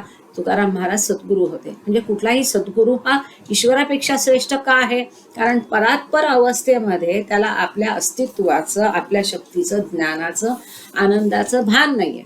पण सद्गुरूला ते सगळं भान आहे. ती परात्पर अवस्था, परब्रह्म अवस्था प्राप्त करूनही त्याला विश्वाचं आणि स्वतःच्या स्थितीचं भान आहे. म्हणून सद्गुरू हा श्रेष्ठ आहे. सद्गुरूचा आत्मा हा या रेखाचित्रात एकात एक बसवलेल्या 7 वर्तुळांनी स्वतंत्रपणे दाखवला आहे. या वर्तुळांचा अर्थ आता आपण नको बघूया, पुढच्या लेक्चरला बघूया. रेखाचित्र 9 नंबर 2 मध्ये स्पष्ट केला आहे. आता हे जे रेखाचित्र तुम्ही बघताय 7 वर्तुळचं सद्गुरूचं, हेही फार महत्वाचं आहे. ह्या रेखाचित्राला, ह्या वर्तुळालाही अर्थ आहे आणि आपण तो पुढच्या लेक्चरला नक्की बघूया, पुढच्या सोमवारी. संबंध दाखवणाऱ्या रेषांच्या द्वारे रेखाचित्रात खालील मुद्दे स्पष्ट केले आहेत, ते लक्षात घ्यावे. ह्या आकृती संदर्भात अजून थोडेसे मुद्दे त्यांनी खाली दाखवले आहेत, ते त्यांनी आपण वाचूया. 1 नंबर मुद्दा, सद्गुरुपद मिळालेल्या आत्म्याचा विज्ञान भूमीशी म्हणजे परमात्म्याच्या सर्वातीत भागांशी संबंध असतो. ही विज्ञान भूमी सर्व सद्गुरूंचे विश्रांती स्थान असते. ह्या सद्गुरूचा विज्ञान भूमीशी संबंध आहे. विज्ञान भूमी ती दाखवते पहा. विज्ञान भूमीमध्ये सद्गुरू स्थित आहे आणि ही विज्ञान भूमी हे सगळ्या सद्गुरूंचं विश्रांती स्थान आहे. अत्यंत महत्वाची गोष्ट. पुढचा मुद्दा नंबर 2, तसेच त्याचा परमात्म स्थितीशी संबंध असतो. पहा, उजवीकडे एक दाखवलेला ॲरो आहे आणि परब्रह्म लिहिलंय, परमात्म स्थिती लिहिलंय. ह्या परमात्म स्थितीचा जो गोला आहे त्याच्याशी सुद्धा सद्गुरूचा संबंध असतो. त्याचप्रमाणे 3, त्याचा तिन्ही जगताशी, जे उजवीकडे दाखवलेले आहे स्थूल सूक्ष्म आणि कारण, तिन्ही जगताशी त्याचा संबंध असतो. म्हणजेच त्याचा सर्व जीवात्म्यांशी, मग ते कारण मनाचे, सूक्ष्म मनाचे किंवा जन्म परंपरेतील स्थूल भानाचे साधारण जीवात्मे असोत किंवा मनुष्य देहापूर्वी उत्क्रांती स्थितीतील जीवात्मे असोत, त्याचा सगळ्यांशी संबंध असतो. असा हा सद्गुरू आहे की जो परात्पर स्थितीतल्या परब्रह्मापासून त्या विश्वाच्या सगळ्या जगातामध्ये, सगळ्या प्राण्यांमध्ये संपूर्ण विश्वाशी सगळ्याशी त्याचा संबंध असतो. थँक्यू बाबा, थँक्यू कीर्ती, थँक्यू ऑल. इथे हा आपण भाग आज इथे थांबूया आणि आकृती नंबर 2 आपण पुढच्या लेक्चरला बघूया. आय एम सॉरी, 7ची प्रार्थना थोडी डिले झाली आहे. Thank you अंगडे sir. जय बाबा. प्रश्न उत्तर पाहिजे तर आपण घेऊया किंवा प्रार्थनेला सुरुवात करूया, तुम्ही जसं म्हणाल तसं.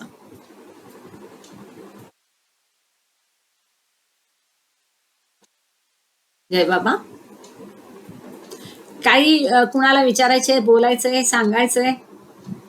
49 पायऱ्या पण बघितल्या की ज्या 7 योनी आहेत, पत्थर, धातू वगैरे, त्या प्रत्येक 7चे पुन्हा 7 भाग आहेत. अशा 7 49 अशा 49 पायऱ्या आहेत.